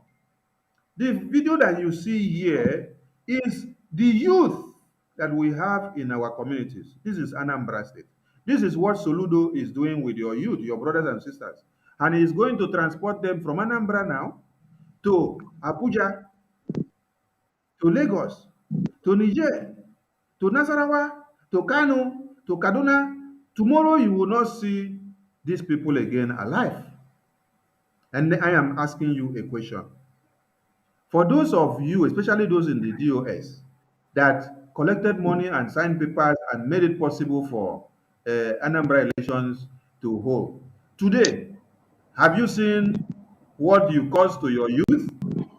Because all of you are far out there in Europe, collecting money and enjoying yourselves, and you are claimed to be on the same page with Mazen Namdekan. And that one then believe you people and entrusted his life and security in your hands. The other side is World Igbo Congress. The Igbo leader, that one is one way paying me pass because Nnamdi Kanu had gone, have private meeting, had public meeting with these people, and they were giving him assurance. They said the evangelism has started. You have our support. We are ready to defend our lands. Let us do whatever we want to do so that we will secure our lives and we will have a home to go back to.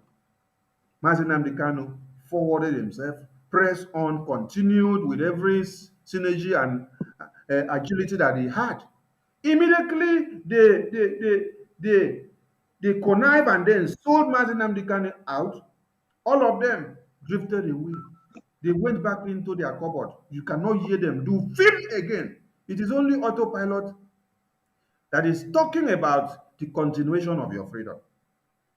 Then, immediately, United Kingdom spotted Obi and gave them Obi. All of them now went and then say, Obi is the man.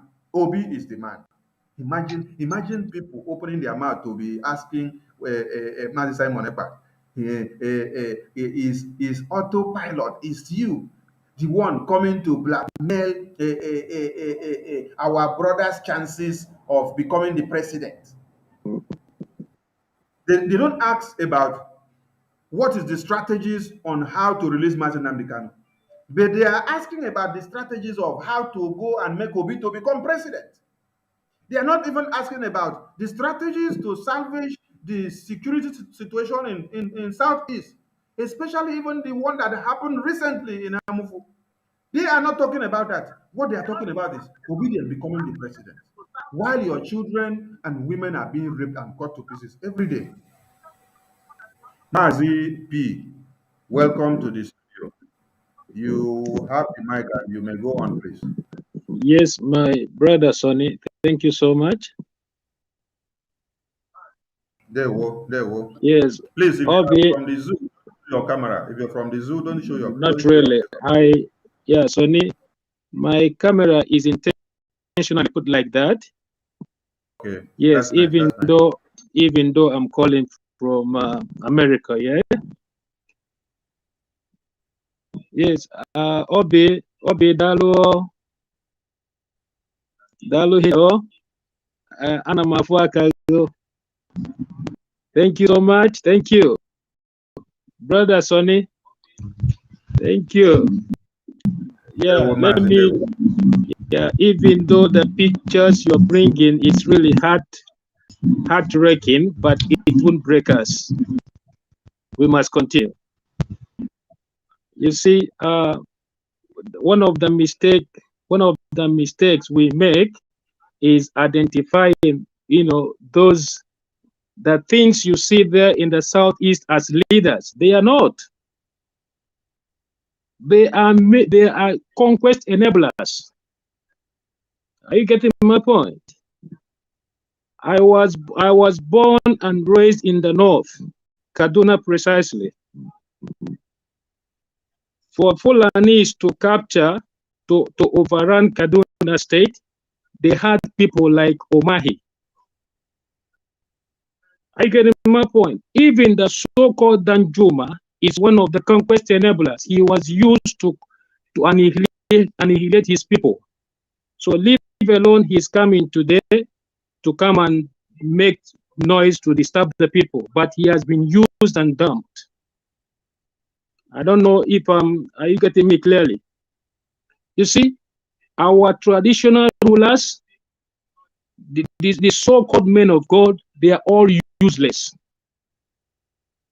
because they are not. In fact, it's even very sad to know that even the religious leaders are also instrument of enslavement. They are used to calm our people down. You can imagine preaching peace in the midst of war. Now, look at what you've shown here in Ehamufu, people are deserted. But here in Anambra State, Governor Soludo is kind of gathering our youths to waste them for nothing. It is really painful, seeing all this nonsense going on. So, you see, I think we have come to a point where we declare war on those criminals. They are not leaders. They are nothing. They are just conquest enablers. The worst of them is that research Soludo. Soludo is useless. And you see, it is obvious that the DOS, they are part of what we are suffering from. You see, China, Sanworu, Chigire or whatever, they've all sold out. Even the so-called what do you call him, barrister, but that barrister Ifani, from day one, I knew it. Even the very day on the 1st of January this year, when a dossier came and make that useless what do you call it? He made a public broadcast giving us fake independence, canceling June 30th. That was when I knew that Ejiofor was working with them, because at first they wanted to guide us using our leaders' brothers, but we refused them. So please let me not take much of our time, but it's better we put the record straight. We have known our enemies. Then, on the part of the masses, our youth, the greatest problem, the greatest challenge we have is ignorance. There is no power. People cannot afford data to get common updates. So, you see, it is high time we have preached and preached and preached, over and over. And things are getting worse. People are dying. It is time for us to know what to do. Really, we take war to the doorsteps of the enemies within. My brother, thank you, because if I should continue, I will talk more. Thank you so much for what you are doing, right? Thank you. Thank you, with time, we shall be contributing more. Thank you. Adam Dalo, Demerine. Thank you, Mazi. Thank you. You're welcome. You're welcome. All right, we must continue. Our lines will be open now, so you can call in. Obim, which of your number can people call in so that I can put here?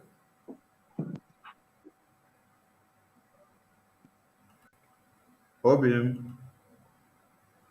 Okay.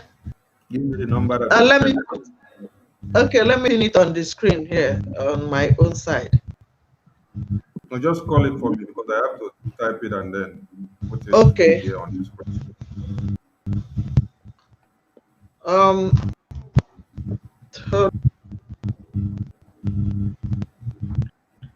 let's use this one. +1 773 739 1585. +1 773 739 1585. Yes. Okay. All right, Biafrans, you can call in with this number and from wherever you're watching to give your contributions. And if you want to be in the studio to give your contribution as well, you can use the link on the comment section to join the studio. Now, still in the wave of the Christmas season, which some of you are celebrating, because for me, I'm not celebrating Christmas. Um, I am celebrating Biafra. Um, this video you see on the screen playing is the deserted community in Amufu, where you claim that you have elders and then you have one Nigeria, you have military, you have security, but yet it is the same security that are killing you in line with the terrorists. Let us show you something else so that you understand thousands and many reasons why we do what we are doing, even when some people will be saying they are celebrating Christmas and we are here. Mind you, I said if you are celebrating Christmas, it is okay for you. It is okay for you. So forgive me if I insult your manner of celebration. Forgive me, huh? Because I am not celebrating because it is not time for me to celebrate because my brothers and sisters are being slaughtered. So what I need to be doing is to awaken your minds, is not to be wallowing in celebrations. We posted something. Was it on the 24 or 23 or 25? We the picture that you saw our faces. Then we wrote there that you should not wallow in the vibes of the celebration, especially as you are in Biafra land. Because why? The Fulani terrorists are not celebrating the Christmas with you, but rather they are strategizing, planning on the next community that they are going to invade. And you will be seeing the result. So instead of you wallowing in the enjoyment, look at the community in Amufu. Did you see any of them celebrating Christmas? They scampered for their lives. While the terrorists are taking cover and planning of the next place to invade. So do not dwell so much on the celebration. There is time for everything.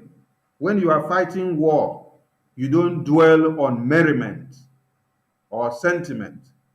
You dwell on strategies, on how you can be security conscious and be watchful. That is what you need to do now. Now, look at this other video so that you will not blame us when we are doing woto woto back to the enemies of the Biafran people. Mind you, do not dwell on the rulers and elites and leaders and criminals that you have who claim to be leading you. They are no leaders. They are all efulefus. They are the worst thing that has happened to us in these generations. If we had people like Gumi as our own elders or rulers or leaders, we would not be where we are. If Gumi were to be for us, by now we would have brought down one Nigeria and they would have left Biafra land. We would have gotten our independence. If we had Gumi to be from our own side. But because of the Efulefus that you have, who claims to be Wall Igbo, these Igbo leaders, or Aneze, these nonsense people,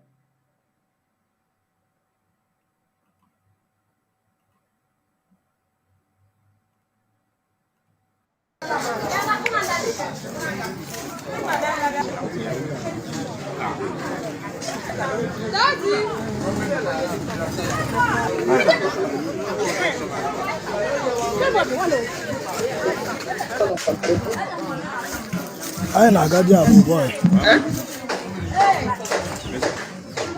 I'm gonna send the bishop story here.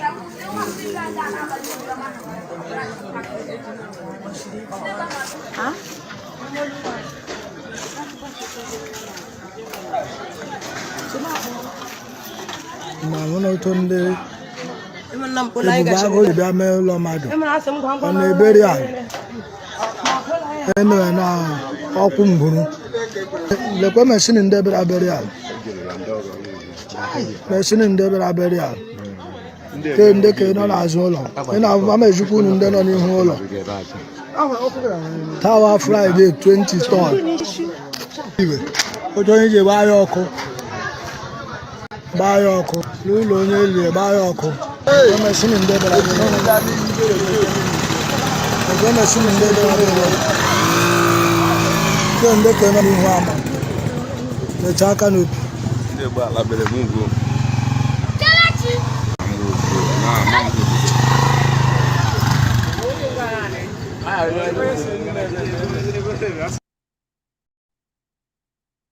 Now, as you heard Kelechi, you should understand that it is in Biafra land. And you also heard the person that was speaking. This happened on the 23rd of December. Today is what, 26th? As we are celebrating the Christmas. This is what your governors and your rulers send Ebubeagu to go and do. Let me take back to where you see the coffin of the person that was to be buried. This is where they were to do burial.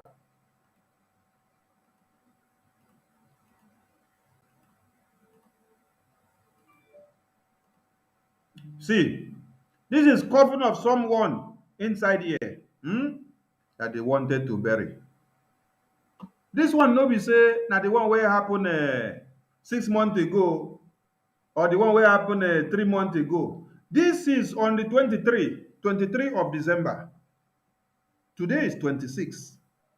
When we told you that it is not time for celebration, that you should be security conscious, because this is the time that your rulers, the Fulefu governors that you have, will align so much with the terrorists to make sure that they kill you more than usual.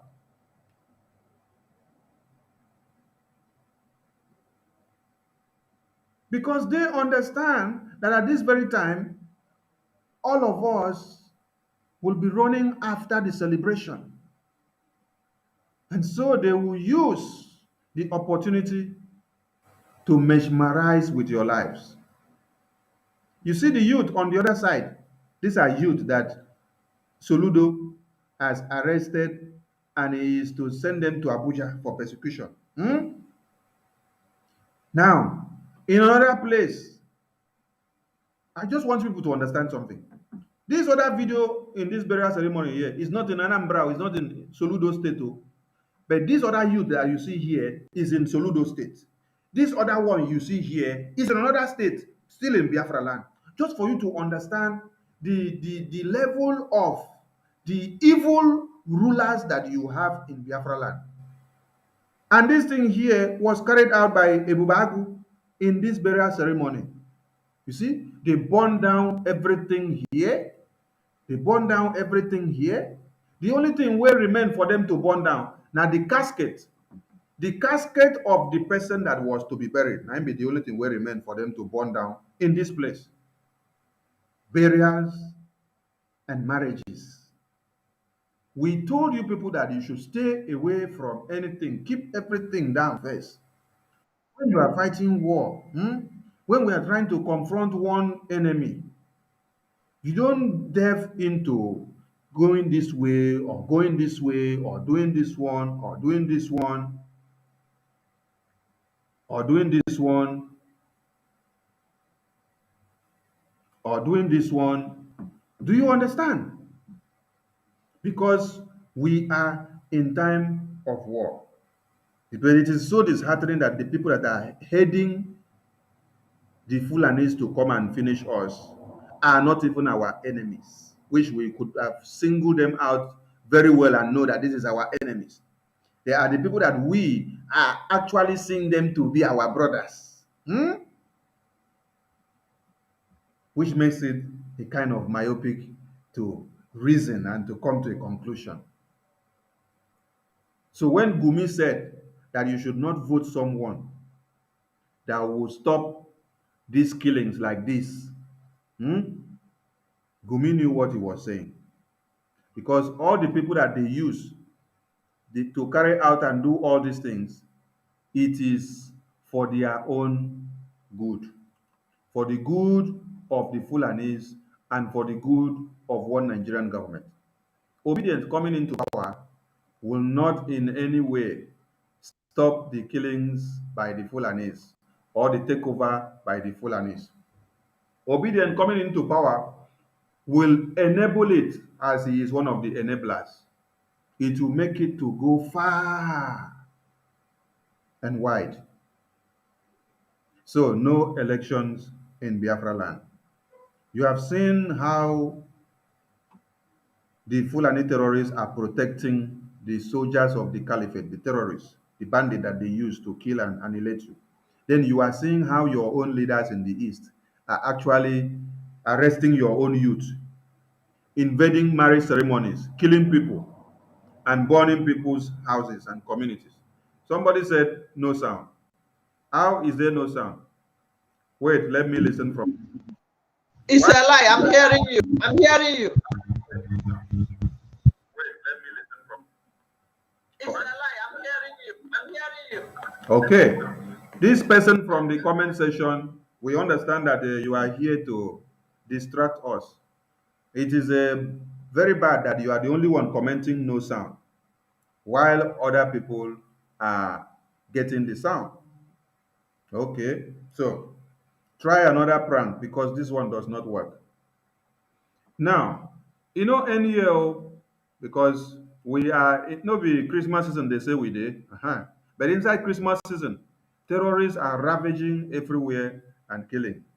That is why we want you people to be focused and then not rest your mind or your oars on these efulefu leaders that claim to be ruling you because they cannot give you anything.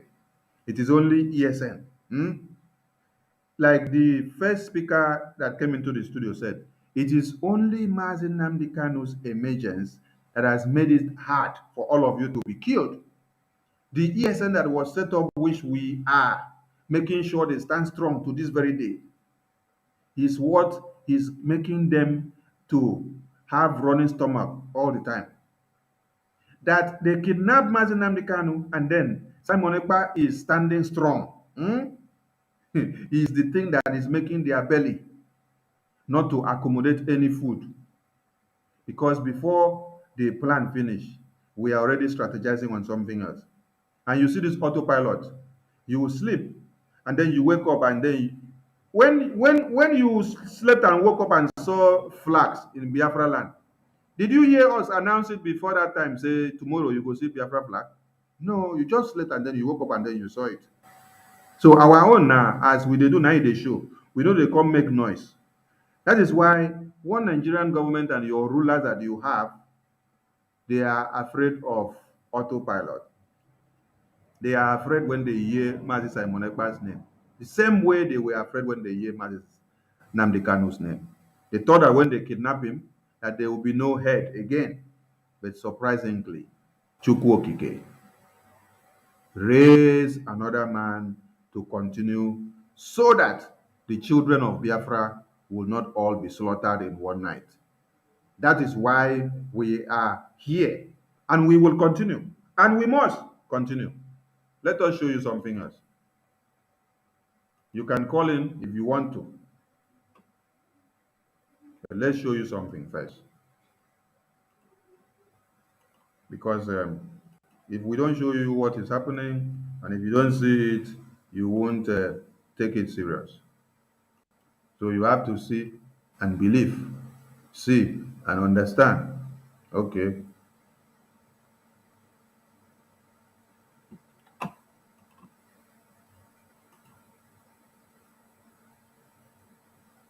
Now, look at what is on the screen here now. Let's see if we can enlarge it so that,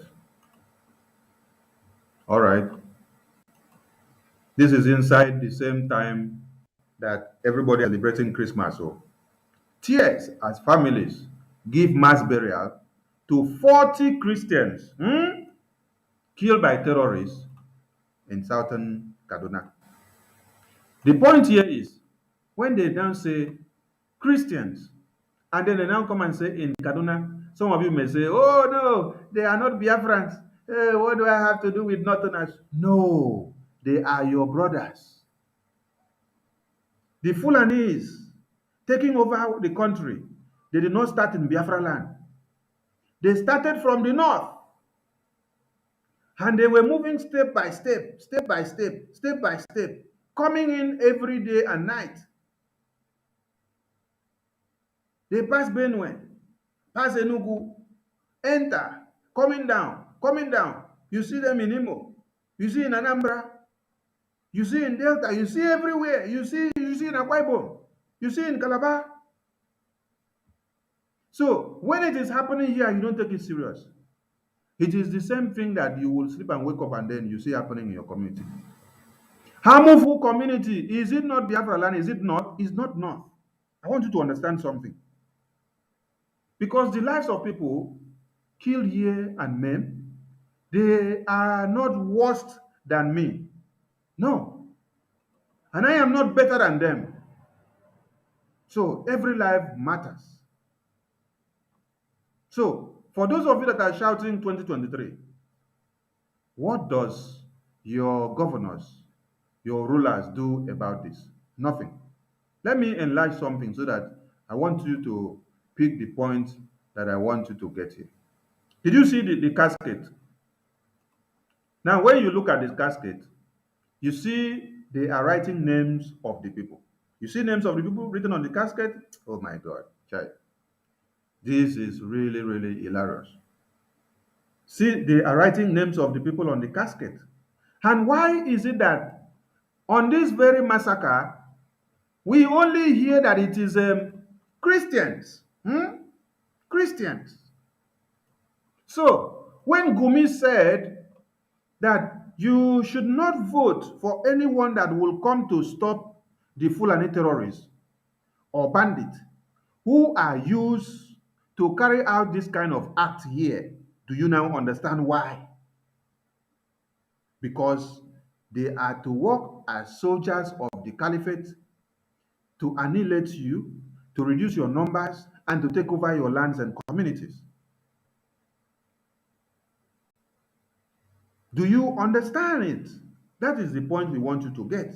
There are many things connected to the statement of Gumi, which he said, do not vote anyone that will come to stop the Fulani terrorists because they are our warriors. And these are the warriors that we use to carry out the killings of these people here in Kaduna. These are the same warriors that we use to carry out the killings in Amufu community. These are the same warriors that we use to carry out the killings in Umutanzi. These are the same warriors that we use to carry out the killings in Owamama, the same that we use to carry out the killings in Izombe, the same that we use to carry out the killings in Iyala, the same that we use to carry out the killings in Olu, the same that we use to carry out the killings in Akwa Ibom and in Calabar and in Delta and in Rivers. Where is left out? There is no place that is left out as far as Biafra land is concerned. So understand every connectivity to the statement of Gumi when he said, do not vote anyone that will come to stop or fight against the Fulani terrorists. Why? Because the Fulani terrorists are their soldiers of the caliphate, which they use them to make sure they carry out all these killings that you are seeing here. You see the names, right? After they bury these people, will they bring them back to life? No, they are dead and gone. The government of the day does not give a damn about them anymore because that is the country that you come from. They don't even have accountability. They don't even have to go and see how they can arrest the people that carried out this heinous crime on the lives of the people. Now, you see, while you are celebrating Christmas, this is happening. This is on the 23rd of December. We want you people to understand something. That is not about the celebration. It's not about focusing on the merriment. It's about remembering the time that you are in. Because this is the time where they will use every arsenal that they have, both the leaders that you have in your communities, the governors, and then continue the annihilation and the reduction in numbers of the people.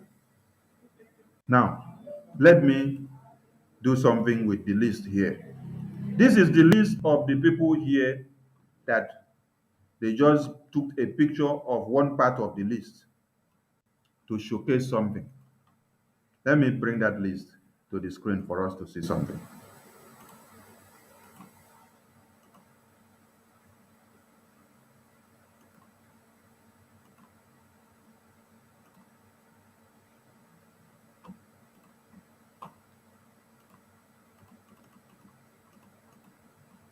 Now, as you see this list on the screen, the way you see that they number the list of these people that they have killed. You see them? Catholic Church, Baptist Church, Catholic Church, Baptist Church, ECW, Catholic Church, Baptist Church, Catholic Church, Baptist Church, Catholic Church, Baptist Church, ECW, Catholic Church, Baptist Church, Catholic Church, Baptist Church. You see? Total number. 40. This is a man gone. Marshall Jacob. Amos James. This is a woman gone. Monica Kunak. This is a man again. Obadiah Dogara. This is a man. Kushon Atan. Williams Kukon. Luwan Didam. Marvin Malam. Fortune Iliya. Gabriel Gwaza Daniel. Bitrus Pius Kato. Safaratu Monday Bawa. Monday Bawa. Monday Ishaya. Blessing Kawet Joseph. Aboshio Janet Uton. Daniel Adakai. John Baye Bidi. Patrick Cookie. Now, this is the interesting part of it here. It shows that they are all from the church.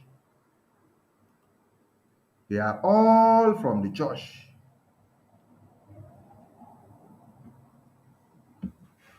So when your pastors are telling you, vote for Obi, vote for Atiku, vote for Kwankwaso, vote for Jakaban, does that determines how you are secured? No. Haven't you voted for years? Did they do anything for you?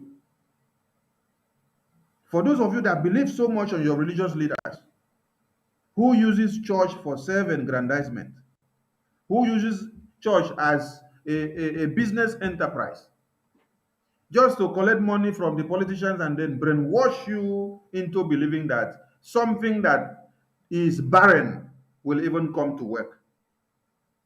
Something that has been cursed already can even come to work. All of you here now may have been supporters of obedience, may have been supporters of Atiku, may have been haters of Biafra, may have been lovers of one Nigeria. You may have been lovers of one Nigeria, ardent lovers of one Nigeria. You may even have been a follower or ardent supporter of Brekete Family Show, who were very good in castigating the Biafran people when they were sitting at home in order to show their displeasure and protest against the killings that happens in their lands. What is your fate now? The message is not only to the dead that are gone, it is also to those that are living now. It is also to those that have been killed in Biafra land as well. Because it doesn't stop here. It doesn't stop here. So understand it very clear that we are not going to stop. It doesn't matter what they call us, and it doesn't matter the genocidal tendencies that they continue to use. It is not going to deter us in anywhere. I mean, not one iota, not one bit, because we have seen worst and we have gone past the time of backing down. Thank you very much for listening to us today. Obi Biafra, please take over and say something because we should be rounding up. Biafrans watching us, liking us, supporting us, doing all things you are doing. It is good, but it is not enough. These things you are seeing today, because I noticed that some of us here, you will talk with this mouth and talk with this mouth. If you are real lovers of freedom, look at the video. These people you are seeing today, these are the same likely video of P2B people during SARS. You remember when he was a governor? We had pictures, videos like this, when they were holding our people, clapping, singing. You remember the video? You remember the video? Who remembers the video? Please comment under the comment section. You remember the river, brethren, sisters, they are everywhere, floating on top of Ezu River. There was video like this again, where the one that survived in SARS cell were clapping, but they later took them away. We didn't see them till today. Go to cells in Niger, Mina State, Mina, up north. That is where they kept many of our Biafran brothers and sisters. You won't even see them in a cell in Biafra land. Now, when you remember it, you remember Hope Uzodimba and FMC Mortuary. Am I communicating? When you finish seeing this video, you saw the other one, the dead body that happened on the Thursday night, 22nd night. That was Thursday night. If you want to watch full video of that Mr. Gbege, Mr. This, Catholic, Ekwa, this, method, we see the live video of our people being killed in the Christian people in Kaduna. These people now you are seeing now, these ones that are alive today, if we don't do something serious, these people might not make it alive. If we don't fight back, these people will just vanish. Remember, it is not about Gideon Akaluka that they killed last 28 years ago. This is 28 years. Oh yes, 28, 1994. This is 28 years. They killed Gideon and paraded his head. The same way they killed many, we didn't even see their head being paraded. The same way our people are missing. The same way many are trapped. You remember the video, the picture you saw, the fly, the neck of our people together with another neck, like 4 of them tie their neck with thick rope. I know some of you don't have time to go and watch. When you are asking people in America, some of them will tell you, I don't know what is going on. They are lying because they don't care about you. They want you to keep respecting them, keep bowing your head for them when they come back as people that came back from overseas. Some of them have stayed here 30 years, and your father and your mother was the one that sent them to overseas to go and study. They contributed money, they sold land. Some of them are medical doctors today, scientists. They cannot come back home. They refuse, they ignore you. They want you to die because they love Nigeria. They are one Nigeria singers.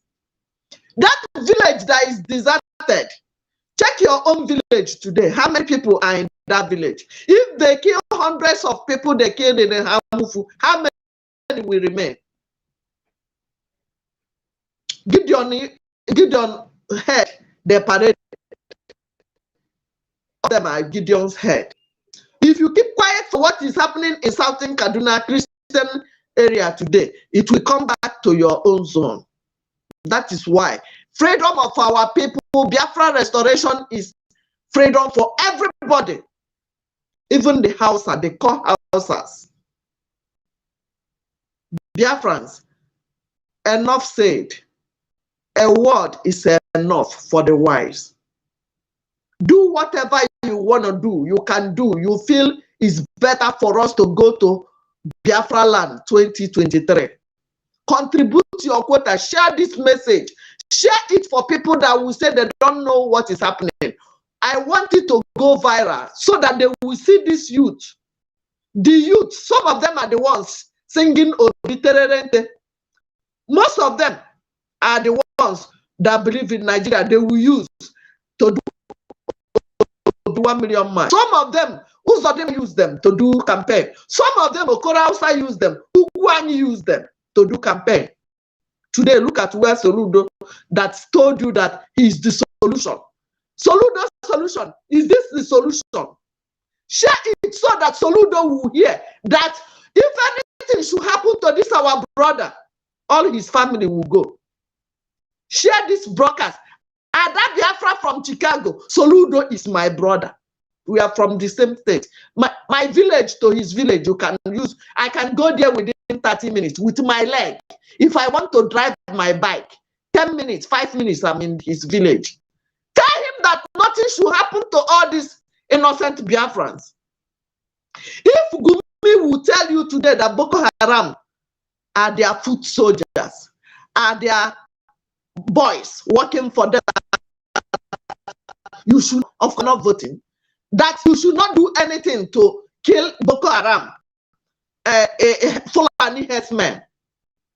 Ugwani told you, is it Ugwani? Which one that told you that if you want to kill Fulani, kill him first? But he kept quiet when Soludo want to kill all this our brother. Hey, Arere. Yadiba. So to conclude, let's go. It's time. Yeah, it's time for us to go. And for us to go, we play this video as a message to Biafrans, for them to understand that what was done before is the same thing that the zoo government will continue to do. If we stop what we are doing, they will kill us all. People of Biafra.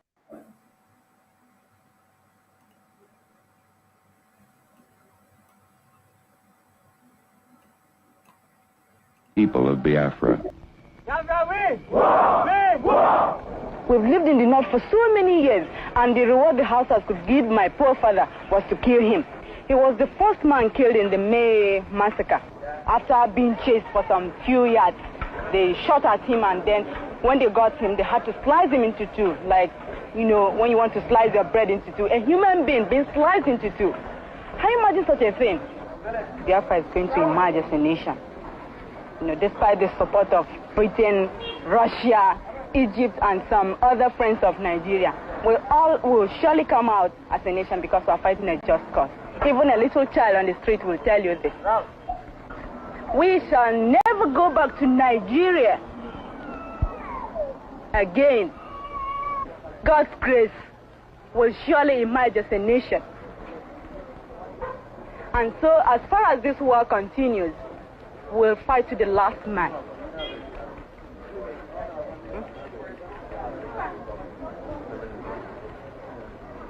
People of Biafra. That is a message to bolster the steps and courage of Biafra. She said our parents contributed so much to the northern economy, but the same parents were the first to have been chopped to pieces like onions by the Fulani terrorists In the 60s, not in 1999, no, not in 2001, no, not in 2012, not in 2020 or 2021, not in 2022. This is 1960s to 70s. Do you get the point? Let me play it again. Biafra. We've lived in the north for so many years, and the reward the Hausas could give my poor father was to kill him. He was the first man killed in the May massacre. After being chased for some few yards, they shot at him, and then when they got him, they had to slice him into two, like, you know, when you want to slice your bread into two. A human being being sliced into two. Did you get that? They sliced his father into two in the north in the 60s. And this is the father that has contributed so much to the community in that northern state. So, for those of you that says, I have investment in the north, I am contributing so much to one Nigeria.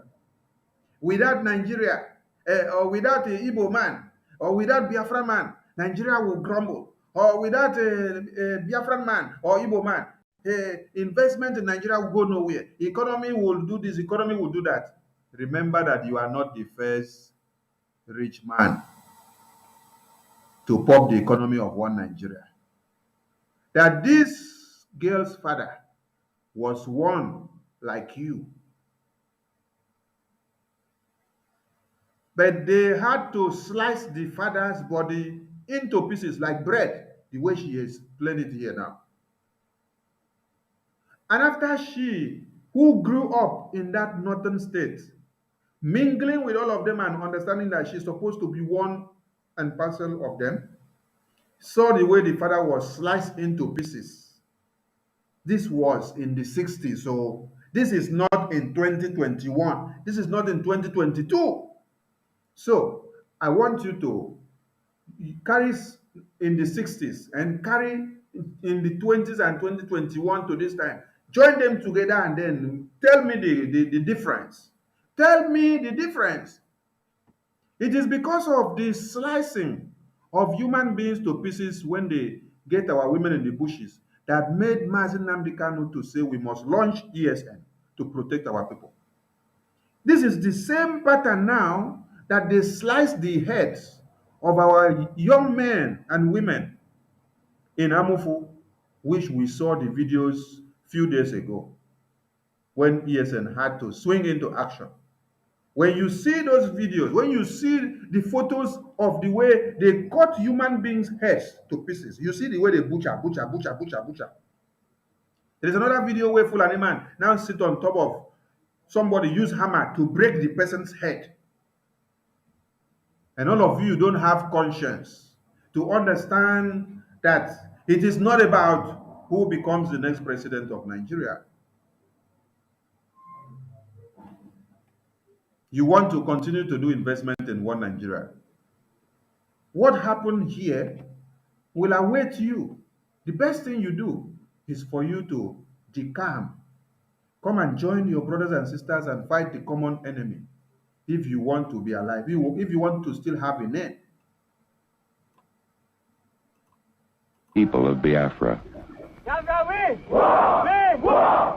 We've lived in the north for so many years, and the reward the Hausas could give my poor father was to kill him. He was the first man killed in the May massacre. After being chased for some few yards, they shot at him, and then when they got him, they had to slice him into two, like, you know, when you want to slice your bread into two. A human being being sliced into two. Can you imagine such a thing? Biafra is going to emerge as a nation. Slice him into two. Slice him into pieces like bread. The message here is for you to understand that if you do the same mistake that Azikiwe did again, Ironsi did again,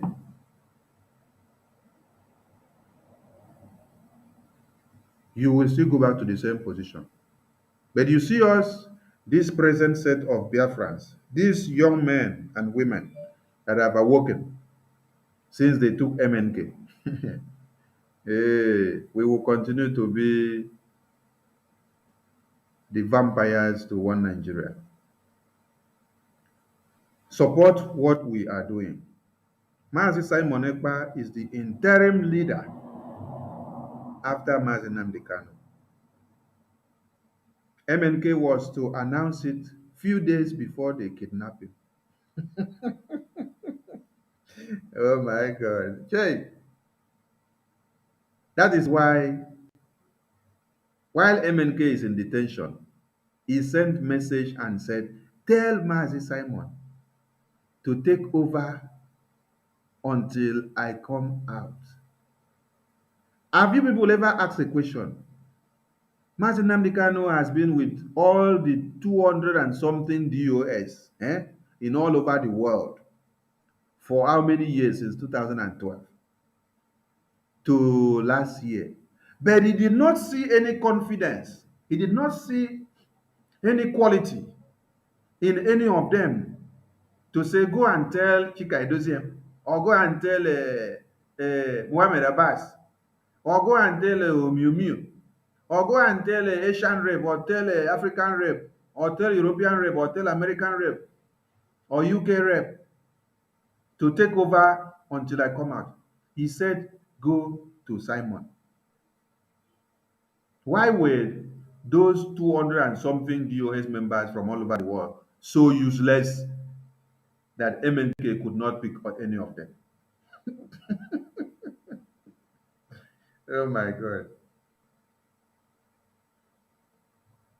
In all the meetings, show me anyone with the ones that I watch secretly and the one that I watch openly. Show me anyone that Mazi Nnamdi Kanu use any of the DOS members to portray anything in the meeting. He knows that they are all political jobbers. So he had to use the one that he saw has been anointed. He anointed him. There is another video that we had a fundraising, was it in April or May 2021, before MNK was kidnapped. I will go and bring that video out again, where he used 5 minutes or 10 minutes or thereabout to speak extensively on Mazi Simon Ekpa inside the fundraising. And then all of them marveled inside the fundraising. Why will Mazi Simon be given this time from Mazi Nnamdi Kanu? Mazi Nnamdi Kanu was just speaking and commending. This one that I'm telling you is different from this short video that we used to play as jingle, which says you must go and listen to Simon Ekpa. He's doing he's taking us to a different dimension. This one is different from this. This one, it took more than 5 minutes to comment on Mazi Simon Ekpa. It was in a live fundraising. And I did not hear him use like even 2 minutes to be commenting on this Ndinsama.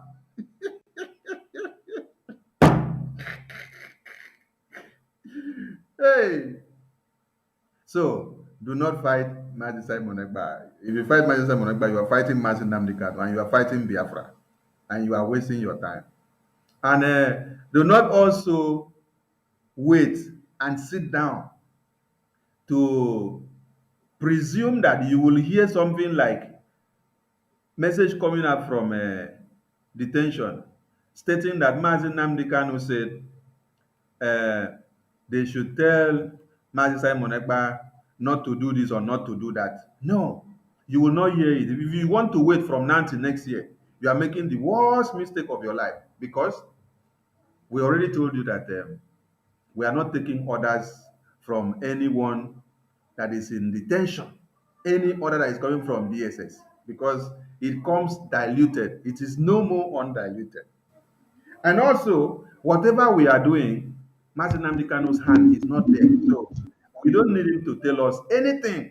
We are using our number 6, which he taught us for years. So do not sit down to wait and say you want to hear Mazi Nnamdi Kanu send message to say go and tell Simon this or tell Simon that. That is why when was it Chukwuemeka Ejiofor, the other lawyer, that came out and said, Mazi Nnamdi Kanu say he did not order sit at home. I said, yes, the message was right. But when you don't understand that message, and then the explanation to that message, you will misinterpret it. Let me explain it. Mazi Nnamdi Kanu did not order and recommend any sit at home. Why? Because he is behind bars. He cannot order anything. He cannot stay inside detention and then give instruction to people that are outside. Una no get sense. How somebody where they use gun, they point for his head, will now be the one to be giving instruction to people where they say they don't get gun pointed at their head.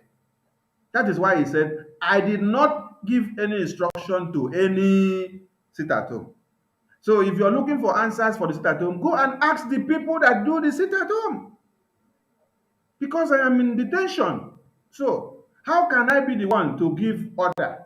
And why must I give order? I cannot give order now.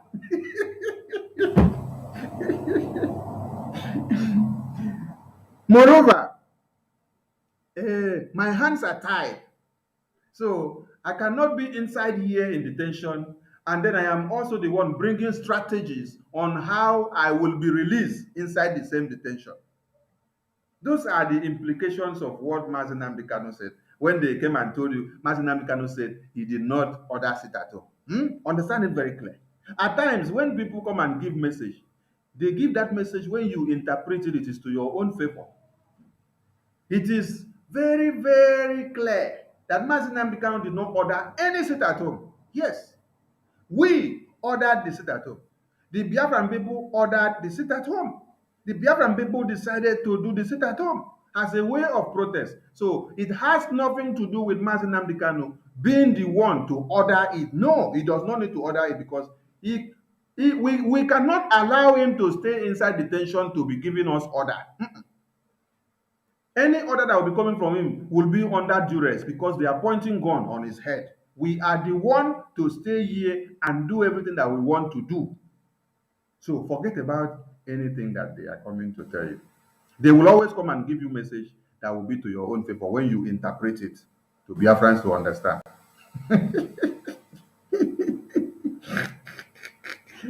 Hey, so thank you all for listening and for watching.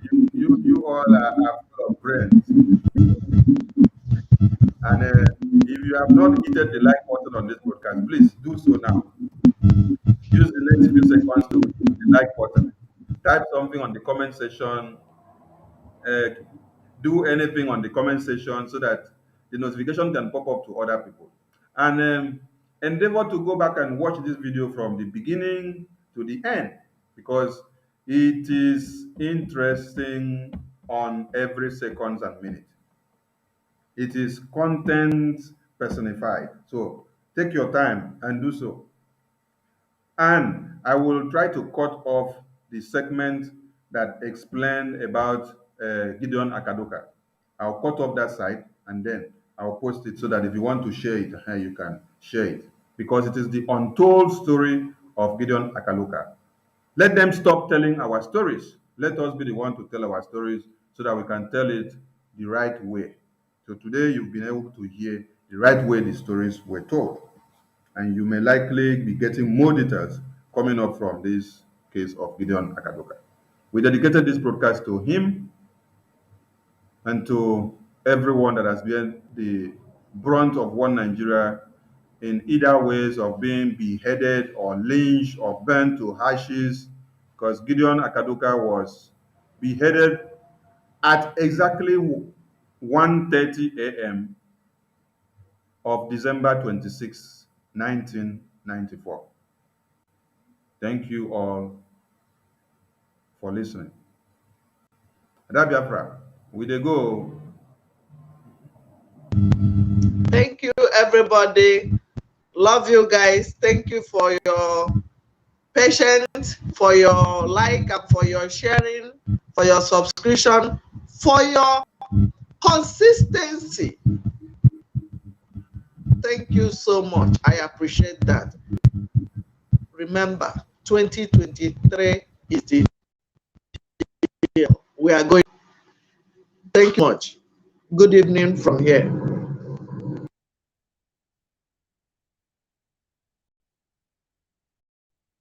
Okay, Biafrans, thank you, thank you, thank you, thank you. Please, before we go, we will use this opportunity to appreciate every media champions.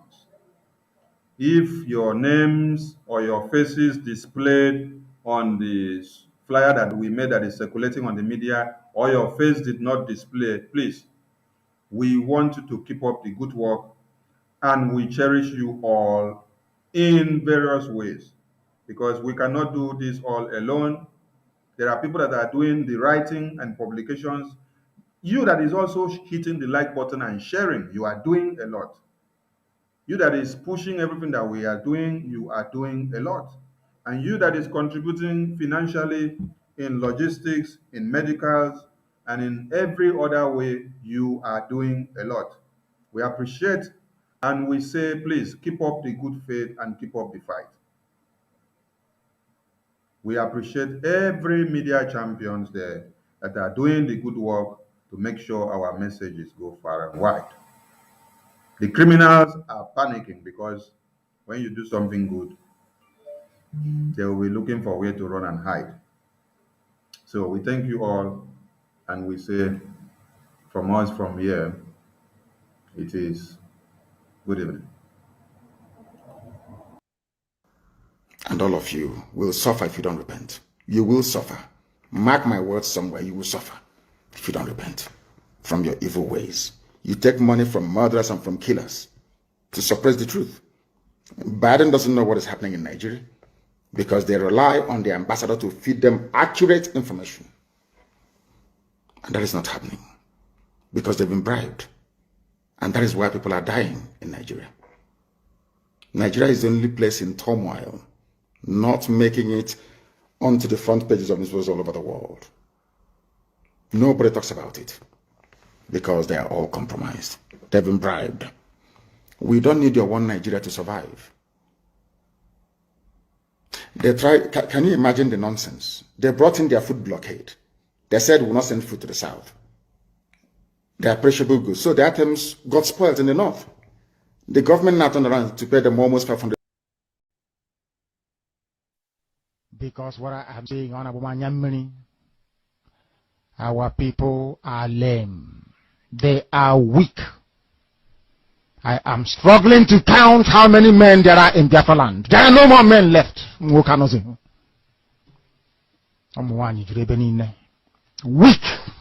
docile, and imbecilic. Weak. I don't know how we can take such people to war. I don't know how we can take men who are not men into battle and win. I am ashamed. Very, very ashamed. Nonetheless, we must preach this very gospel because man did not ask us to come. Chukwu Abiyama in heaven mandated that we should come. If not, that I was called to do this very work, I will not speak to any of you anymore. But Chukwu Abiyama said this very gospel must be preached, and we must preach it.